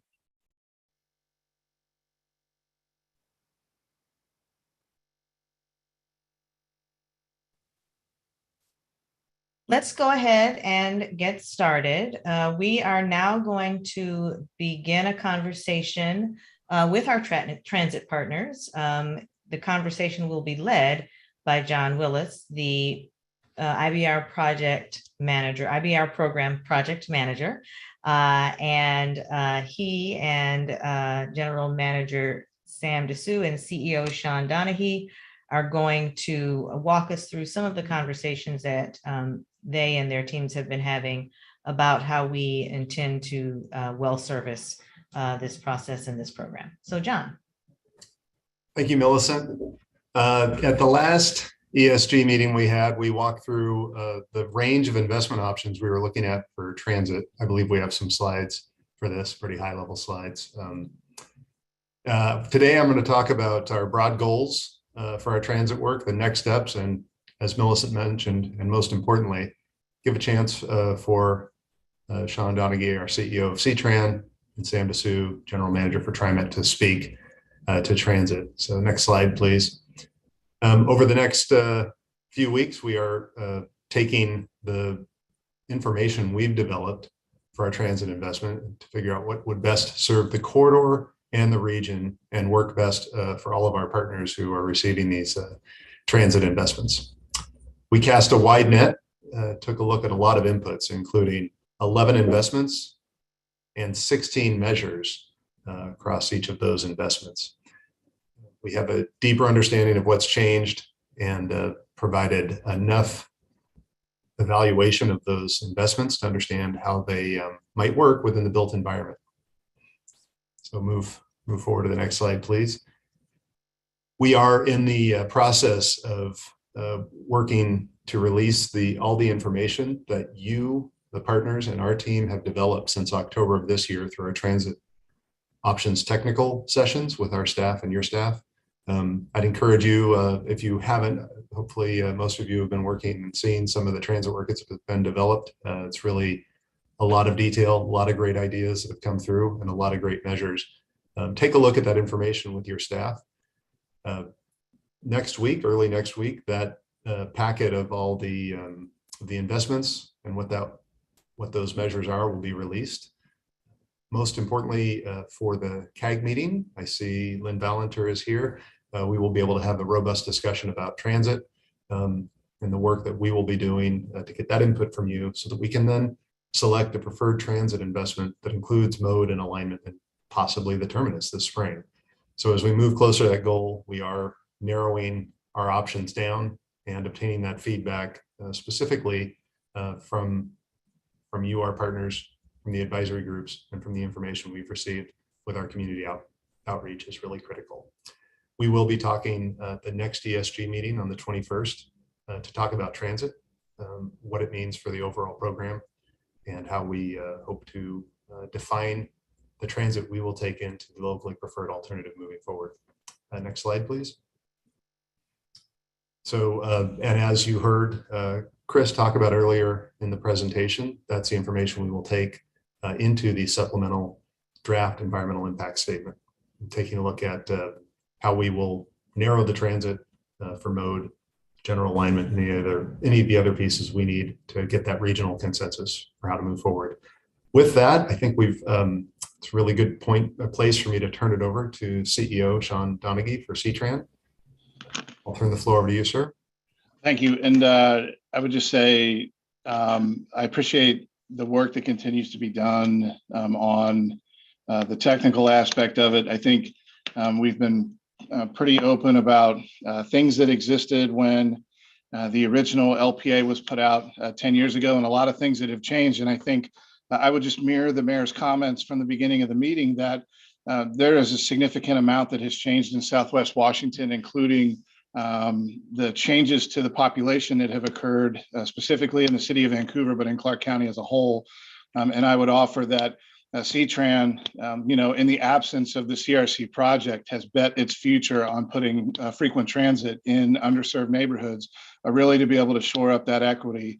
And we do see this as an opportunity to be able to try to bring transit modes together. I think one thing that you've heard consistently from the leaders of our respective agencies are there are a lot of things that C-Tran does very well to serve its community and also provide some service into Portland as well. And TriMet does a significant amount of great things for its communities as well. And we want to try to find a way to marry those together in real time. And I think you're going to see that through the winnowing process. I think we've been pretty open about the fact that while primarily we may be talking about a singular mode that gets a fair amount of attention as a function of outcomes of the bridge project, the project itself we've been very open that it has to include all modes that currently exist within the system, because we think that's the best way to approach transit. Our bus rapid transit network continues to see ridership increases. Pre-pandemic, we were heading into what we thought was going to be our 4th year of increased ridership, which is not necessarily common in the industry. We see a lot of exciting things happening across the river, and we want those things to be connected so that we really provide people the best opportunities to manage whatever access they need in real time through whatever transportation mode exists, specifically in our case, public transit.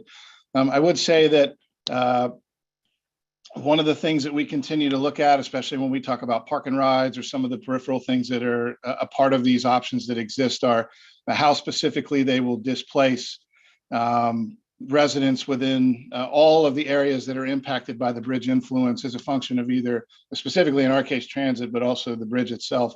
So we're always thinking about those things when we talk about what transit options we're really trying to winnow down to. And I think that's a big piece of it, because I appreciate the work that's been done on the equity portion. I think there's a lot of good data in there, but equity in and of itself is bigger than data, and it's bigger than a map. It's about the actions that our agencies are required to take as a function of outcomes of the bridge. And so whatever location we choose to select as sort of our landing spot for a high capacity transit, we have an obligation between TriMet and C-Tran to be able to connect those dots to make sure that all of our communities have access to those modes. And I really feel strongly that that we're going to have an opportunity to do that. I think the one thing that we still need to get some answers on in the longer term are, tolling of certain portions of the corridors does impact the formula funding that both of our agencies will receive from the federal government. And we just need to try to find a way to mitigate those things. And the other piece that continues to come up a little bit in conversations, and I don't speak very directly for C-Tran, is we provide a lot of service that operates in Oregon. It's paid for by Clark County. And in this case, if we were to introduce a potential new mode into Clark County, I think we would want to keep those operating expenses within the jurisdictions or within the agencies that operate those service modules. So that's something that we're going to continue to work through as well. But I'm confident that there's been some good work done, a lot of good community input to help us winnow down options to something that we feel good about. And that the IBR team can bring to this group and our bi-state group and really kind of put our thoughts beyond thoughts and onto something static for a modified LPA. So that's really all I had. I would say big thanks to our friends at TriMet. I mean, their staff has been amazing. We have a great relationship, and we may not always agree on everything that happens at the end of the day, but we got a lot of good folks that are working through, the numbers and really the scenarios and what we want to see. And I very much appreciate my friend Sam, and I appreciate the group over there. Just really great team, and I'm thankful for their help and their support. Thank you, CEO Donaghy, and Sam, General Manager Sam Dessou. Please feel free to take the floor. Thank you. Yeah, John, thank you. And Sean, ditto. Thank you very much. Agree with everything that you stated. I-5 and the bridge, again, I want to just reiterate, provides a critical connection between Oregon and Washington. And it really supports jobs and families.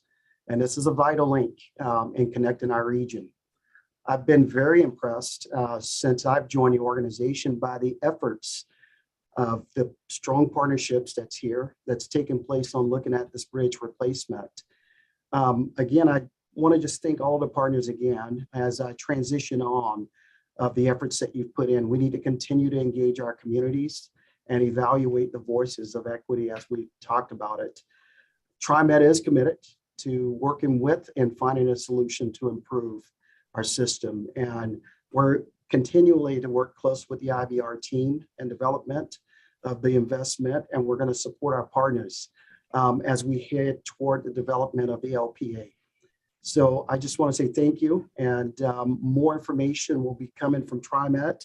We're currently having conversations around the costs. What is it going to cost us to operate, whichever mode that goes across. And we need to continue to have conversations with the FTA and keep them involved. as we move forward. So thank you, John, and the rest of the ESG group. Thank you. Thank you both, TriMet and C-Tran, for your partnership, and for the to the MPOs and our other partner agencies and helping us evaluate the investments. I'm really looking forward. I see Ed seeing Ed and Lynn later next week to have a broader discussion and get that really valuable input from our community advisory group as well, as we look to land a set of decisions that we can take into the LPA. I guess with that, I will turn it over for Q&A. So are there questions? And we recognize that there's been a lot of dialogue and not a lot of data that's been shared. We look forward to sharing that data in the April 21st meeting, well, in advance of it, of course, but discussing it at the April 21st meeting. But we wanted to make sure that everyone here assembled and those who are listening recognize and know that the transit partners are indeed partners, both with each other and with the program. And that is something that's valuable. I believe all of us have heard various and sundry quotes from either CEO Donaghy or General Manager Dessou about the level of commitment both to this program and to each other, and that neither wants to see harm done to the other based on the work that's going to move forward. So that's exciting to hear. That's good to know. Because and it's demonstrated by them being here today and all of us continuing to be a part of this conversation and really grappling with the tough questions. How are we going to get this done? And how are we going to serve all of the communities that need to be served, not just as a box checking exercise, but serve them well and serve deeply, and with a commitment to advancing any number of initiatives and needs that can be met through this program. So that's it. Any questions or comments for either Project Manager Willis, CEO Donaghy, or General Manager Dessou?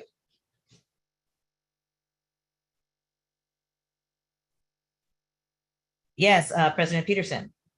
Yes, I just want to give support for both sides of the river on both the advancement of both systems.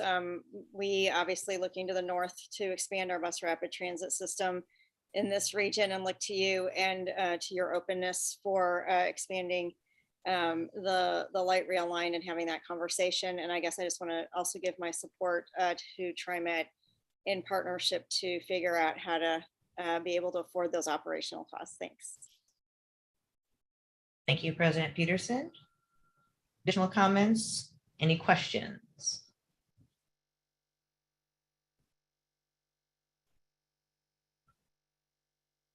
Commissioner Hardesty, you're leaning forward. I knew that I needed to get ready to call on you. Yeah. And I saw you nodding about the need to see the data. We know that you need to see it. And well, I just wanted to say something I've said a couple of times before, and I'm very grateful that the transportation administrations have been here from the beginning and really committed to this project.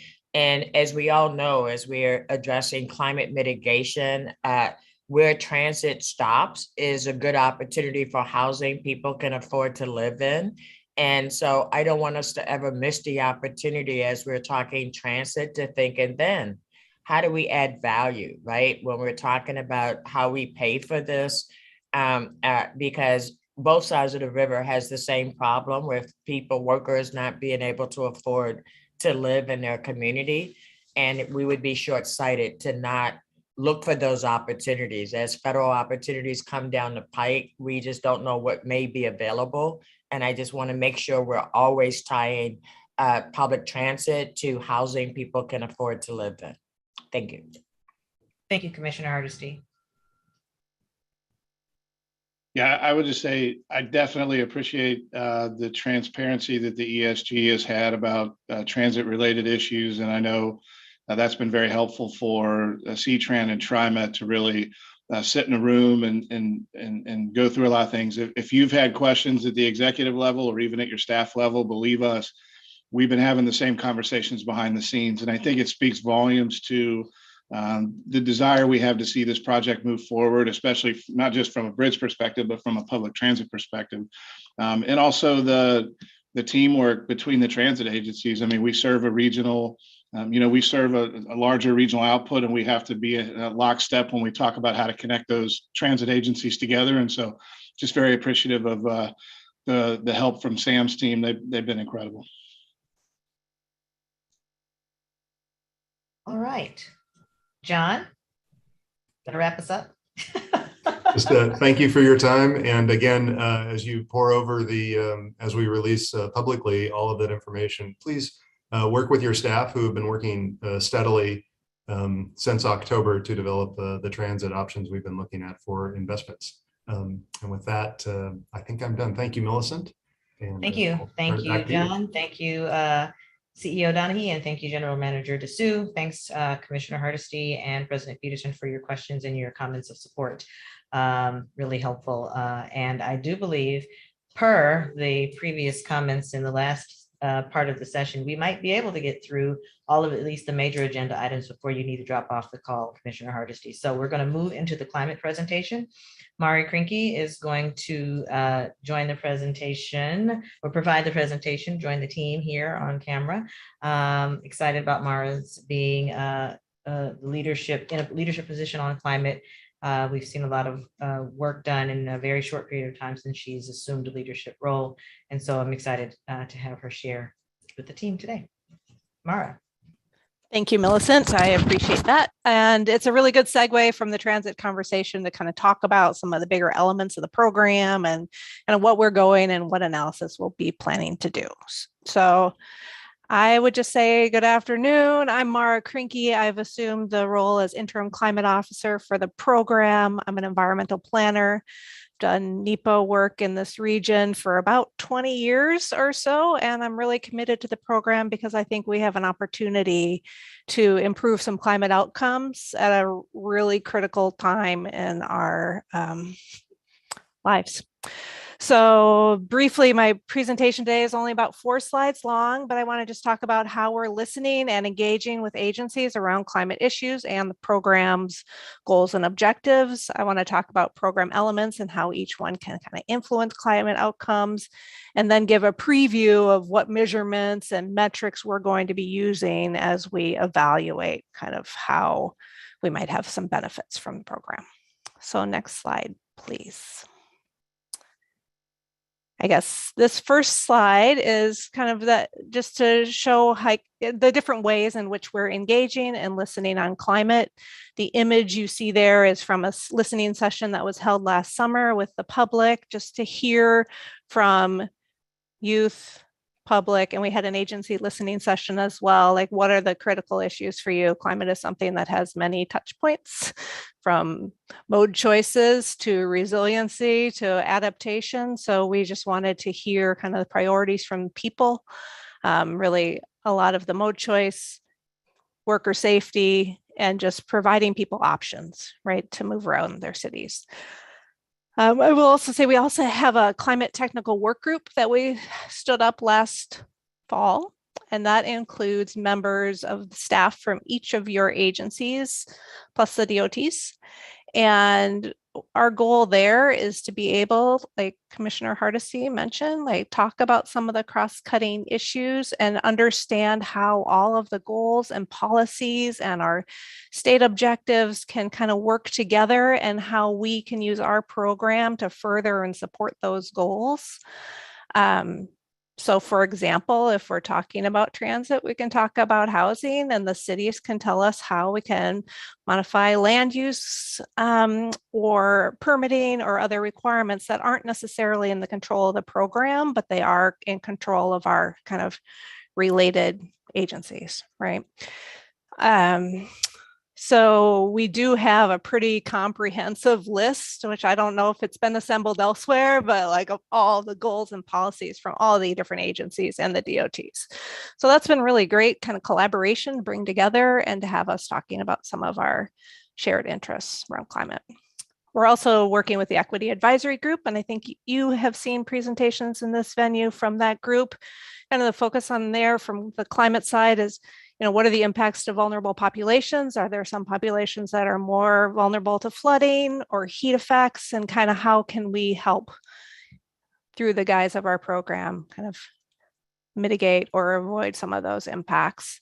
And we're also pretty interested in worker safety. So even, you know, the heat dome last summer, like what will we have as part of our contracting requirements, or what can we do going forward to kind of make sure workers stay safe in a changing climate? So next slide, please. I won't read this to you, but for each element kind of the program, we have specific climate objectives that I think you all saw before my time last fall, but reducing greenhouse gases in support of state goals, minimizing operational embodied carbon during construction, building resilient structure, and limiting other environmental impacts.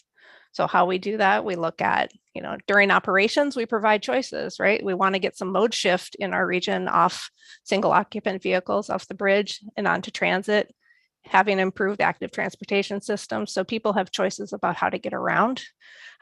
We will have variable rate tolling as part of the program as another demand management tool. And as we look at the construction choices, we're looking at different materials and kind of how to minimize embodied carbon. So the state DOTs both have done a lot of work kind of on looking at different materials. So we're working with them to understand and figure out what our program can commit to as we look at construction. I think I'm ready for the next slide. I see Greg leaning in. So Greg, if you want to jump in, you talk, but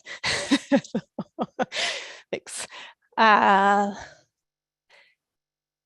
Chris kind of talked about a little bit about what is in the LPA and then what are we analyzing in the NEPA or supplemental EIS document. So most of the focus, since we don't have a cohesive set of numbers yet on kind of all of the traffic modeling for the program, we're going to be looking at the traffic modeling as a way to calculate differences between greenhouse gases with not building the program or different types of building the program, and like improve a transit option or options and kind of the differences that we can achieve on greenhouse gases from user operations. So mode shift's a big part of that.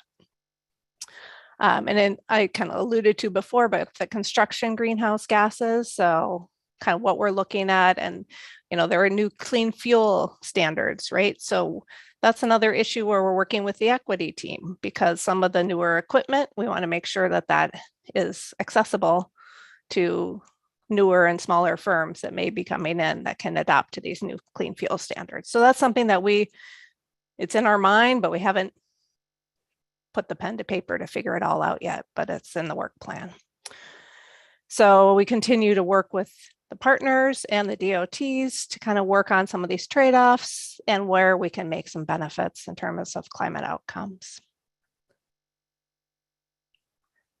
And then the next phase kind of shows us where we are now in design refinement. So you've seen some of those, the one-pagers that Brad and Shilpa presented on the Hayden Island Marine Drive interchanges, and you saw that there's a climate lens. So for those discrete trade-off choices around design elements, we're looking at what are the different kind of climate implications of those choices. And the designers get real sick of me, but I say every time, like, hey, does this preclude using, you know, low carbon materials? Hey, does this like take into account changes in floodplain impacts? You know, so we are working with them along the way to make sure that nothing that's being done now will preclude kind of climate sensitive choices going forward.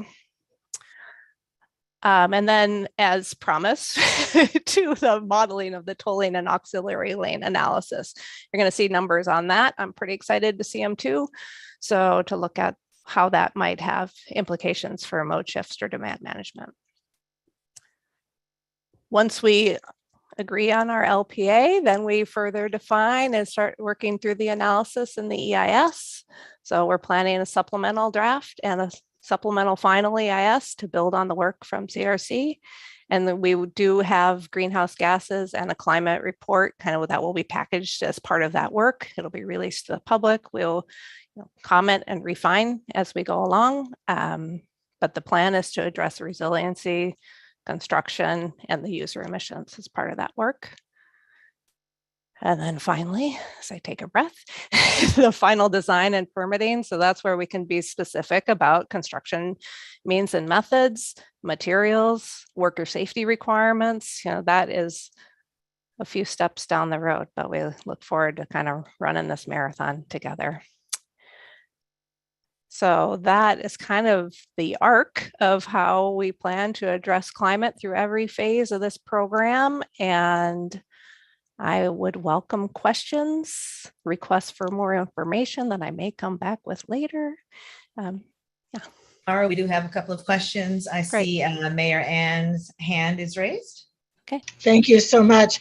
I thought we might see a little bit more detail today. Some of this is the same stuff we've been hearing time and time again since last fall.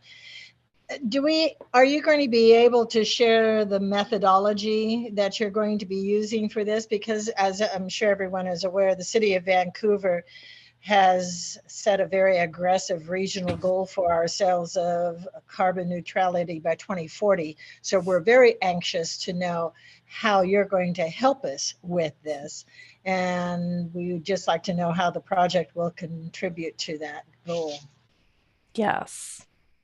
I don't know if you've had a chance to kind of talk to the staff, but the last CTWIG, as we call them, the Climate Technical Work Group meeting we had was kind of around targets and how we can frame and look at what our program can do to accelerate kind of that reduction to zero. So, you know, we are lucky to live in a region where our power companies are committing to, you know, zero, like all renewable energy going into 2040 or 50, you know, and the vehicle technology will be adopted. So yes, I guess. So are we expecting others to do the power companies and the cars to do their work and that will get us there? Or do you have some extra secrets on this bridge that will help? I think the extra secret on our program that can help will be further accelerating mode shift, right? So we get there faster, and demand management. So we move people out of cars and into other modes of transportation. But we need the help, right? We need the help from everyone else too. We need land use changes. We need houses near jobs. We need a lot of things that this infrastructure project can't do all on its own. So I guess that's why it's great to be in this regional conversation. Thank you. Yeah. Mayor Ann, Commissioner Hardesty. I'm so glad I'm following Mayor Ann because my questions are very similar. We also have pretty aggressive goals here in the Portland metro area, and just want to make sure that we're not just limiting ourselves to say cars idling on the road as a measure of whether or not we're reducing climate impact. I hope that we have a menu of things that we are measuring to ensure that we're using every tool available. And you mentioned it, Maria, when you were talking about, is there different types of construction material that we can use? Can we think differently about some of the other multimodal investments that we're going to make? It's important that we have it listed out as detailed as possible because, again, no one project will do it all. But if we're listing out what we're measuring, we're going to get much better outcomes. I'm hearing you both and writing notes. So yeah, that's a commitment. Yeah. Thanks, Maura. Thanks, Commissioner Hardesty. Sean Donahue. Yeah, I guess I would just ask a follow-up question. And I know it's been a while since we've had, I think to the mayor's point, some significant conversation on the climate piece. But one of the questions that we had asked probably a year or so ago is the program taking into account federal mandates and mandates by the states to be in electric vehicles by a certain period of time? Because I think we've traded the idea of VMT for road user fee access as a function of trying to be a little more climate friendly in our goals. And I do appreciate the comments about wanting to move people to other options of transit. But in the climate sphere, what are we really having a conversation about? And what does the data show about the what I would believe to be the significant introduction of electric vehicles to our highway system, and how will that have an impact on climate versus just moving people to another mode of transportation? Yeah, it's a great question. And I guess I'm going to run the risk of being like knowledgeable enough, but not super into the how the moves model works. But we will be modeling for the 25-45 kind of build year, the traffic that is planning to be on the road, right? And we will make assumptions about the introduction of electric vehicles. It'll be the same for the no build compared to the build, right? So we'll get the credit for it with our project or without the project. So the difference that the remaining difference will be what the project is bringing in terms of change in traffic dynamics, right? So if that answers your question. So it's a forward-looking thing, and we work with both states to make the assumptions about what goes into that model for the, like, what types of vehicles are on the road, what is kind of their fuel use, and then what is their electricity use, and what is that electricity based on, right? So it's, Right, I don't run that model clearly. And I appreciate that. I think it does answer my question. I think that the one thing that I would encourage the program to do is differentiate its desire to reduce congestion as a vehicle mode and congestion as a function of climate, because they're two different things. Yeah. And when there's a lot of push, especially between the California, Oregon, and Washington contingent to move to electric vehicles in all sectors, including freight, public transportation, and actual road usage, single vehicle occupants. I think we're going to get questions about how that data came to be as a function of our desire to reduce congestion and have other people use alternative modes of transportation versus using that as a function of improving climate. I think they're two different conversations. Thank you. Really good observations, good questions. I know that Mara is going to be digging into that. Yes, of course. President Peterson. Thank you. I just want to acknowledge, I mean, we've got two amazing sides of the river that are really good at long range planning and are really working on both the 60% of the GHG emissions that are related to technology and the 40% that are related to land use transportation decision making. But I guess my question is, because I don't think it's too early to start thinking about how we mitigate congestion during the construction of not only the I-5 bridge project, but the Rose Quarter. Another project I know to the north in Washington State, Seattle Tunnel project, there's a significant amount of time and energy as well as resources put into making sure that the transit through the corridor was bumped up in operations, right, the level of service to those folks in that corridor. And we're going to have two major construction projects potentially overlapping, meaning that there would be a significant amount of congestion. Now, being somebody who worked at Metro 20 years ago, did the travel demand forecasting for when the trunnions were under, or was it the paint job? I can't remember. I-5 bridge was basically shut down to one lane in each direction over the bridge, and we modeled that there would be like 10 to 15 miles of backup coming out of Vancouver into Oregon. And what happened is that nobody used the bridge. Essentially, nobody used the bridge, right?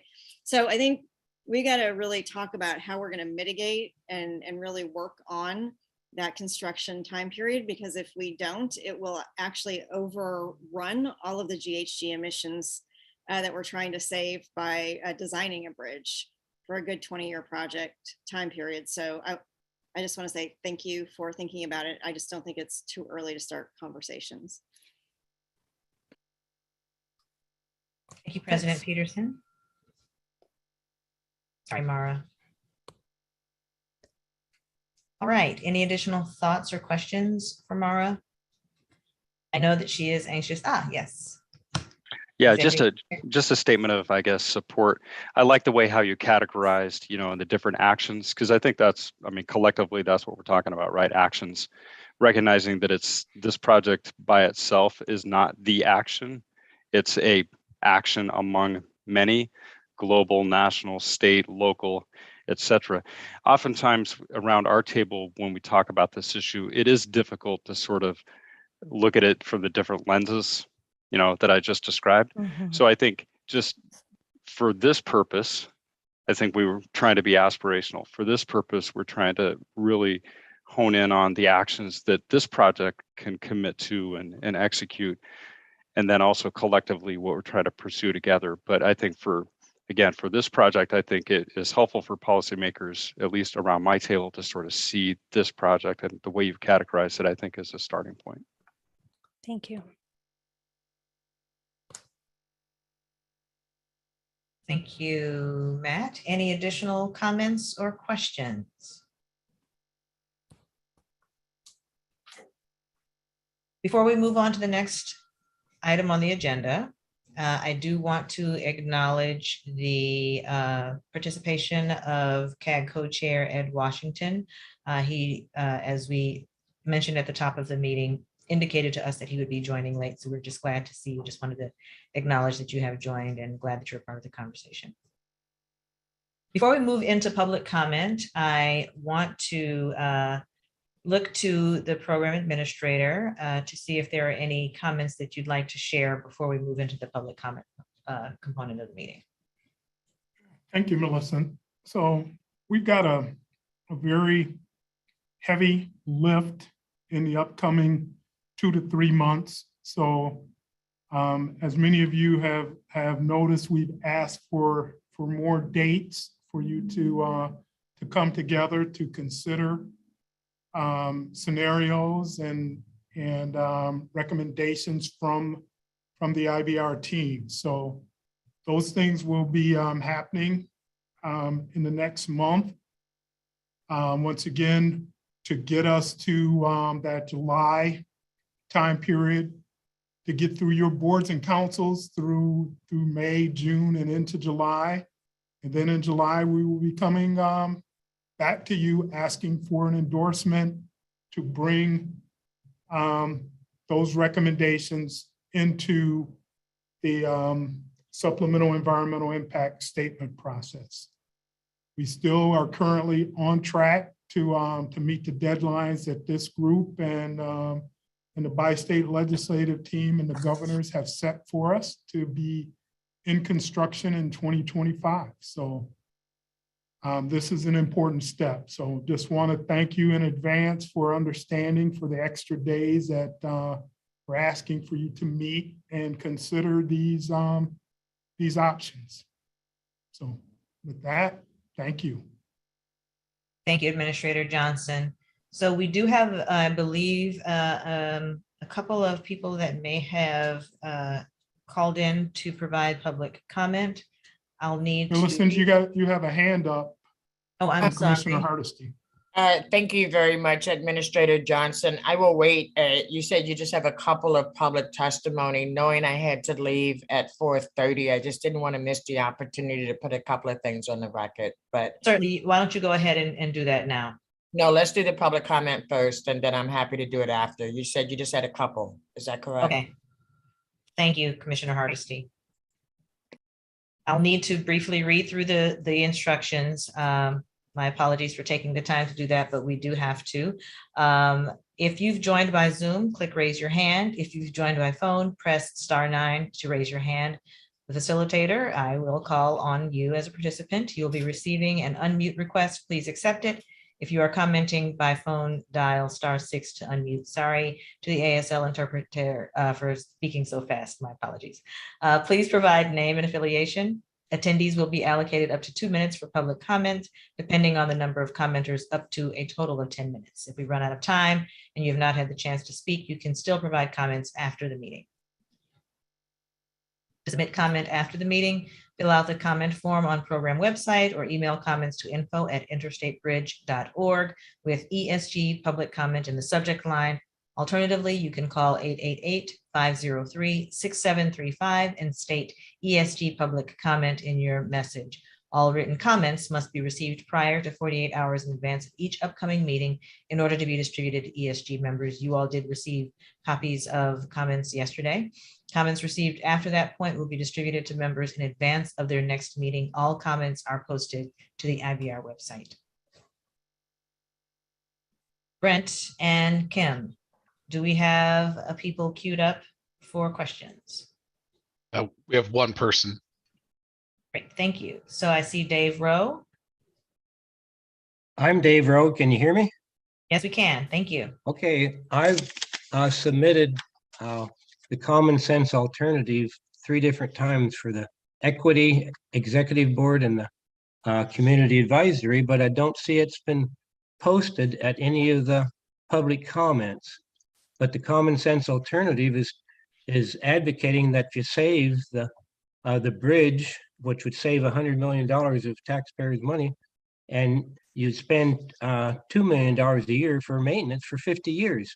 So I think you should save the bridge and build an alternative bridge that would be less costly, and it would save a lot of concrete. Concrete is very carbon intensive for the environment. So just making a smaller bridge and saving the bridge would help save the cost. And the IBR program survey showed the majority of people moving to Clark County were people of color, non-white, lower income citizens. How will it be equitable for these folks to pay a $5 to $8 toll each day? Most low income citizens do not have flexible work hours and work day shift. So if they could use the current bridge, then that would be very equitable. There's a 25% chance the current bridge will be damaged with seismic effect event, but that also means there's a 75% chance that that bridge is going to remain for another 50 years. So save the bridge and look at the common sense alternative that I've submitted. It's a slideshow put together by a transit-oriented group in Oregon. I live in Battleground, and I drive every day or almost every day across that bridge, and I'd like to have something better. So thank you very much. Thank you, Mr. Rowe. Brent, no additional comments? No additional comments this time. Thank you. All right, so Commissioner Hardesty. Well, thank you, Brett. Brett's getting so good. He was right down to the last second with his comments. He was very impressive. I want to thank all the presenters today. I want to acknowledge that I know that everybody's working as hard as they possibly can to get us information that will inform our decision-making later this summer. And so I just wanted to put a couple of things on the record. It would be really helpful for me to get in writing something that tells me what decisions cannot be changed as of the limited, the LPA, the limited preferred alternative. I keep getting squishy answers to that question. And so I need someone in writing to tell me, once we take this vote this summer, what is in stone and what is still open for community engagement and dialogue and transformation. I think that would be really helpful for me and my colleagues. I also want to say that we've asked to see the reporting on how the modified LPA or the options perform against the ESG that was the approved desired outcomes and how the EAG equity framework fits in. I think the transportation presentation did a great job of really being able to show very clearly where there was equity and where there was more work to be done around issues of equity. I would like for the rest of it to do the same. I also want us to think bigger about transit and not just adding light rail or adding high-speed bus, because the reality is those are not the only two tools in our toolbox. And if we're thinking transit, we should have a mindset of no transit rider left behind. And what will it take to make sure that people can get where they need to go at a cost they can afford in a way that isn't damaging to the environment or to the community that they're in.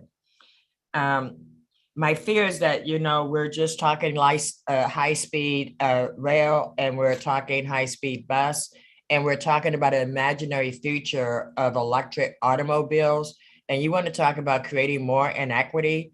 In fact, it will be a long time before Black, Indigenous, Latinx, and other communities of color will be able to enjoy the privilege of electric automobiles. So again, I don't want to reinforce the inequities that already exist in all our systems by focusing our limited resources on things that will only benefit an elite small group of folks. I do believe that is the end of my one more comment. For the Hayden Island Exchange, option 5 is the preferred option for the city of Portland.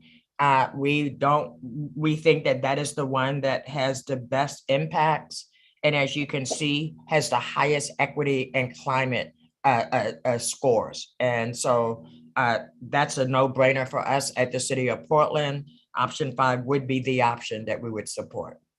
Thank you. Thank you, Commissioner Hardesty. CEO Donahue?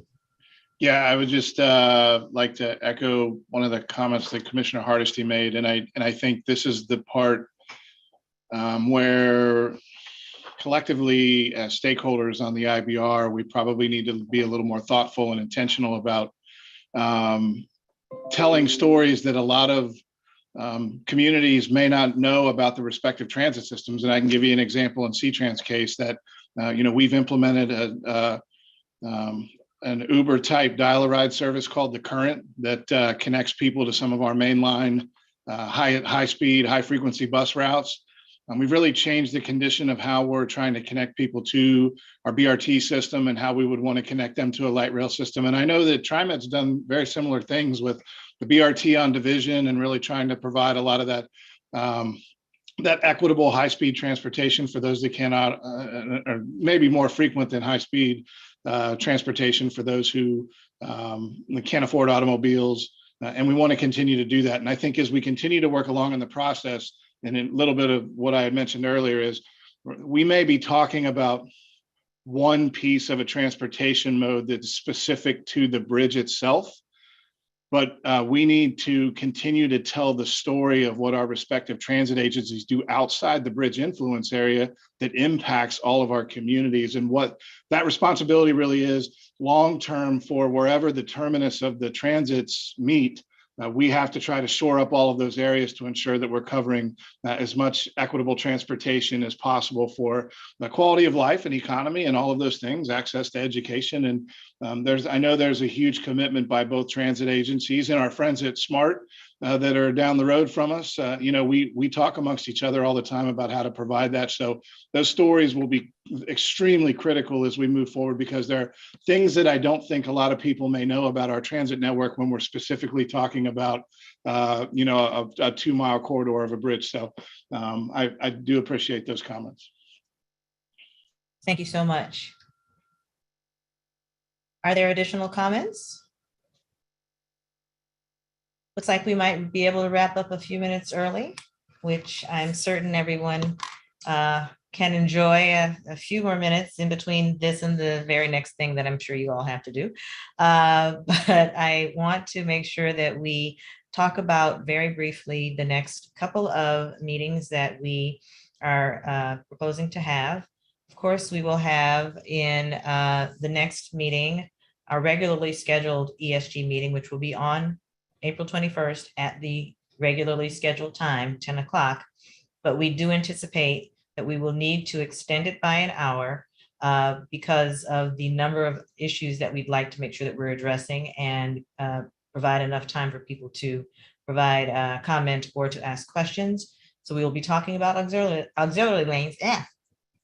Auxiliary lanes, and again, going back to the transit options with the data that we talked about today, and then looking at a series of scenarios. So while that looks like it's not a lot, it is. And so we anticipate that we'll need to be able to spend a fair amount of time there. And then we are looking at another meeting, an additional meeting to be held, and it looks like May 5th is going to be the date. We've checked with admin staffs from across the full spectrum, and so far It's going to be a very early meeting, though. It will be likely 7:30, your favorite time, Commissioner Hardesty, for a meeting. But that's what's looking good right now. And so we will follow up. I wanted to be able to confirm that, but didn't want to do so until we'd heard back from all of the participants about their availability. So do be on the lookout for a couple of invitations. One, the extension of the time on the 21st, and then an early May meeting. We want to make sure that we're coming before you, the ESG, with a recommendation for the modified LPA in advance of the team going before boards and councils across the region to socialize the information and the data. So that's the plan. And be able to, as Greg has said, put a lot of meat and information into a very short period of time. So we recognize that there is a lot to consider. Your question, Commissioner Hardesty, about what absolutely must be in an LPA and what we could possibly consider later, what can change, what must remain the same and what can change will be very important for us to make sure that we convey clearly and consistently, so that there is the ability for people to have a level of comfort as we move into getting to that recommendation. So all of your comments are taken under advisement, and we look forward to providing additional clarity along the way. So with that, we have reached the end of the meeting. And as I shared with Administrator Johnson, my father was a Methodist minister, and in Methodism, the leader gets the last word. And so I am going to take a step back and ask that Administrator Johnson close us out. Thank you, Millicent. So once again, very, very intense time period, and thank you for your flexibility and accommodating additional meetings to help us get to this midsummer key decision point. So we will follow up on all the questions that we've heard. Our folks have been taking immaculate notes, and we will follow up on April 21st. We will be diving into the scenarios that folks want to see going forward. So once again, thank you for your time. Have a great rest of the day.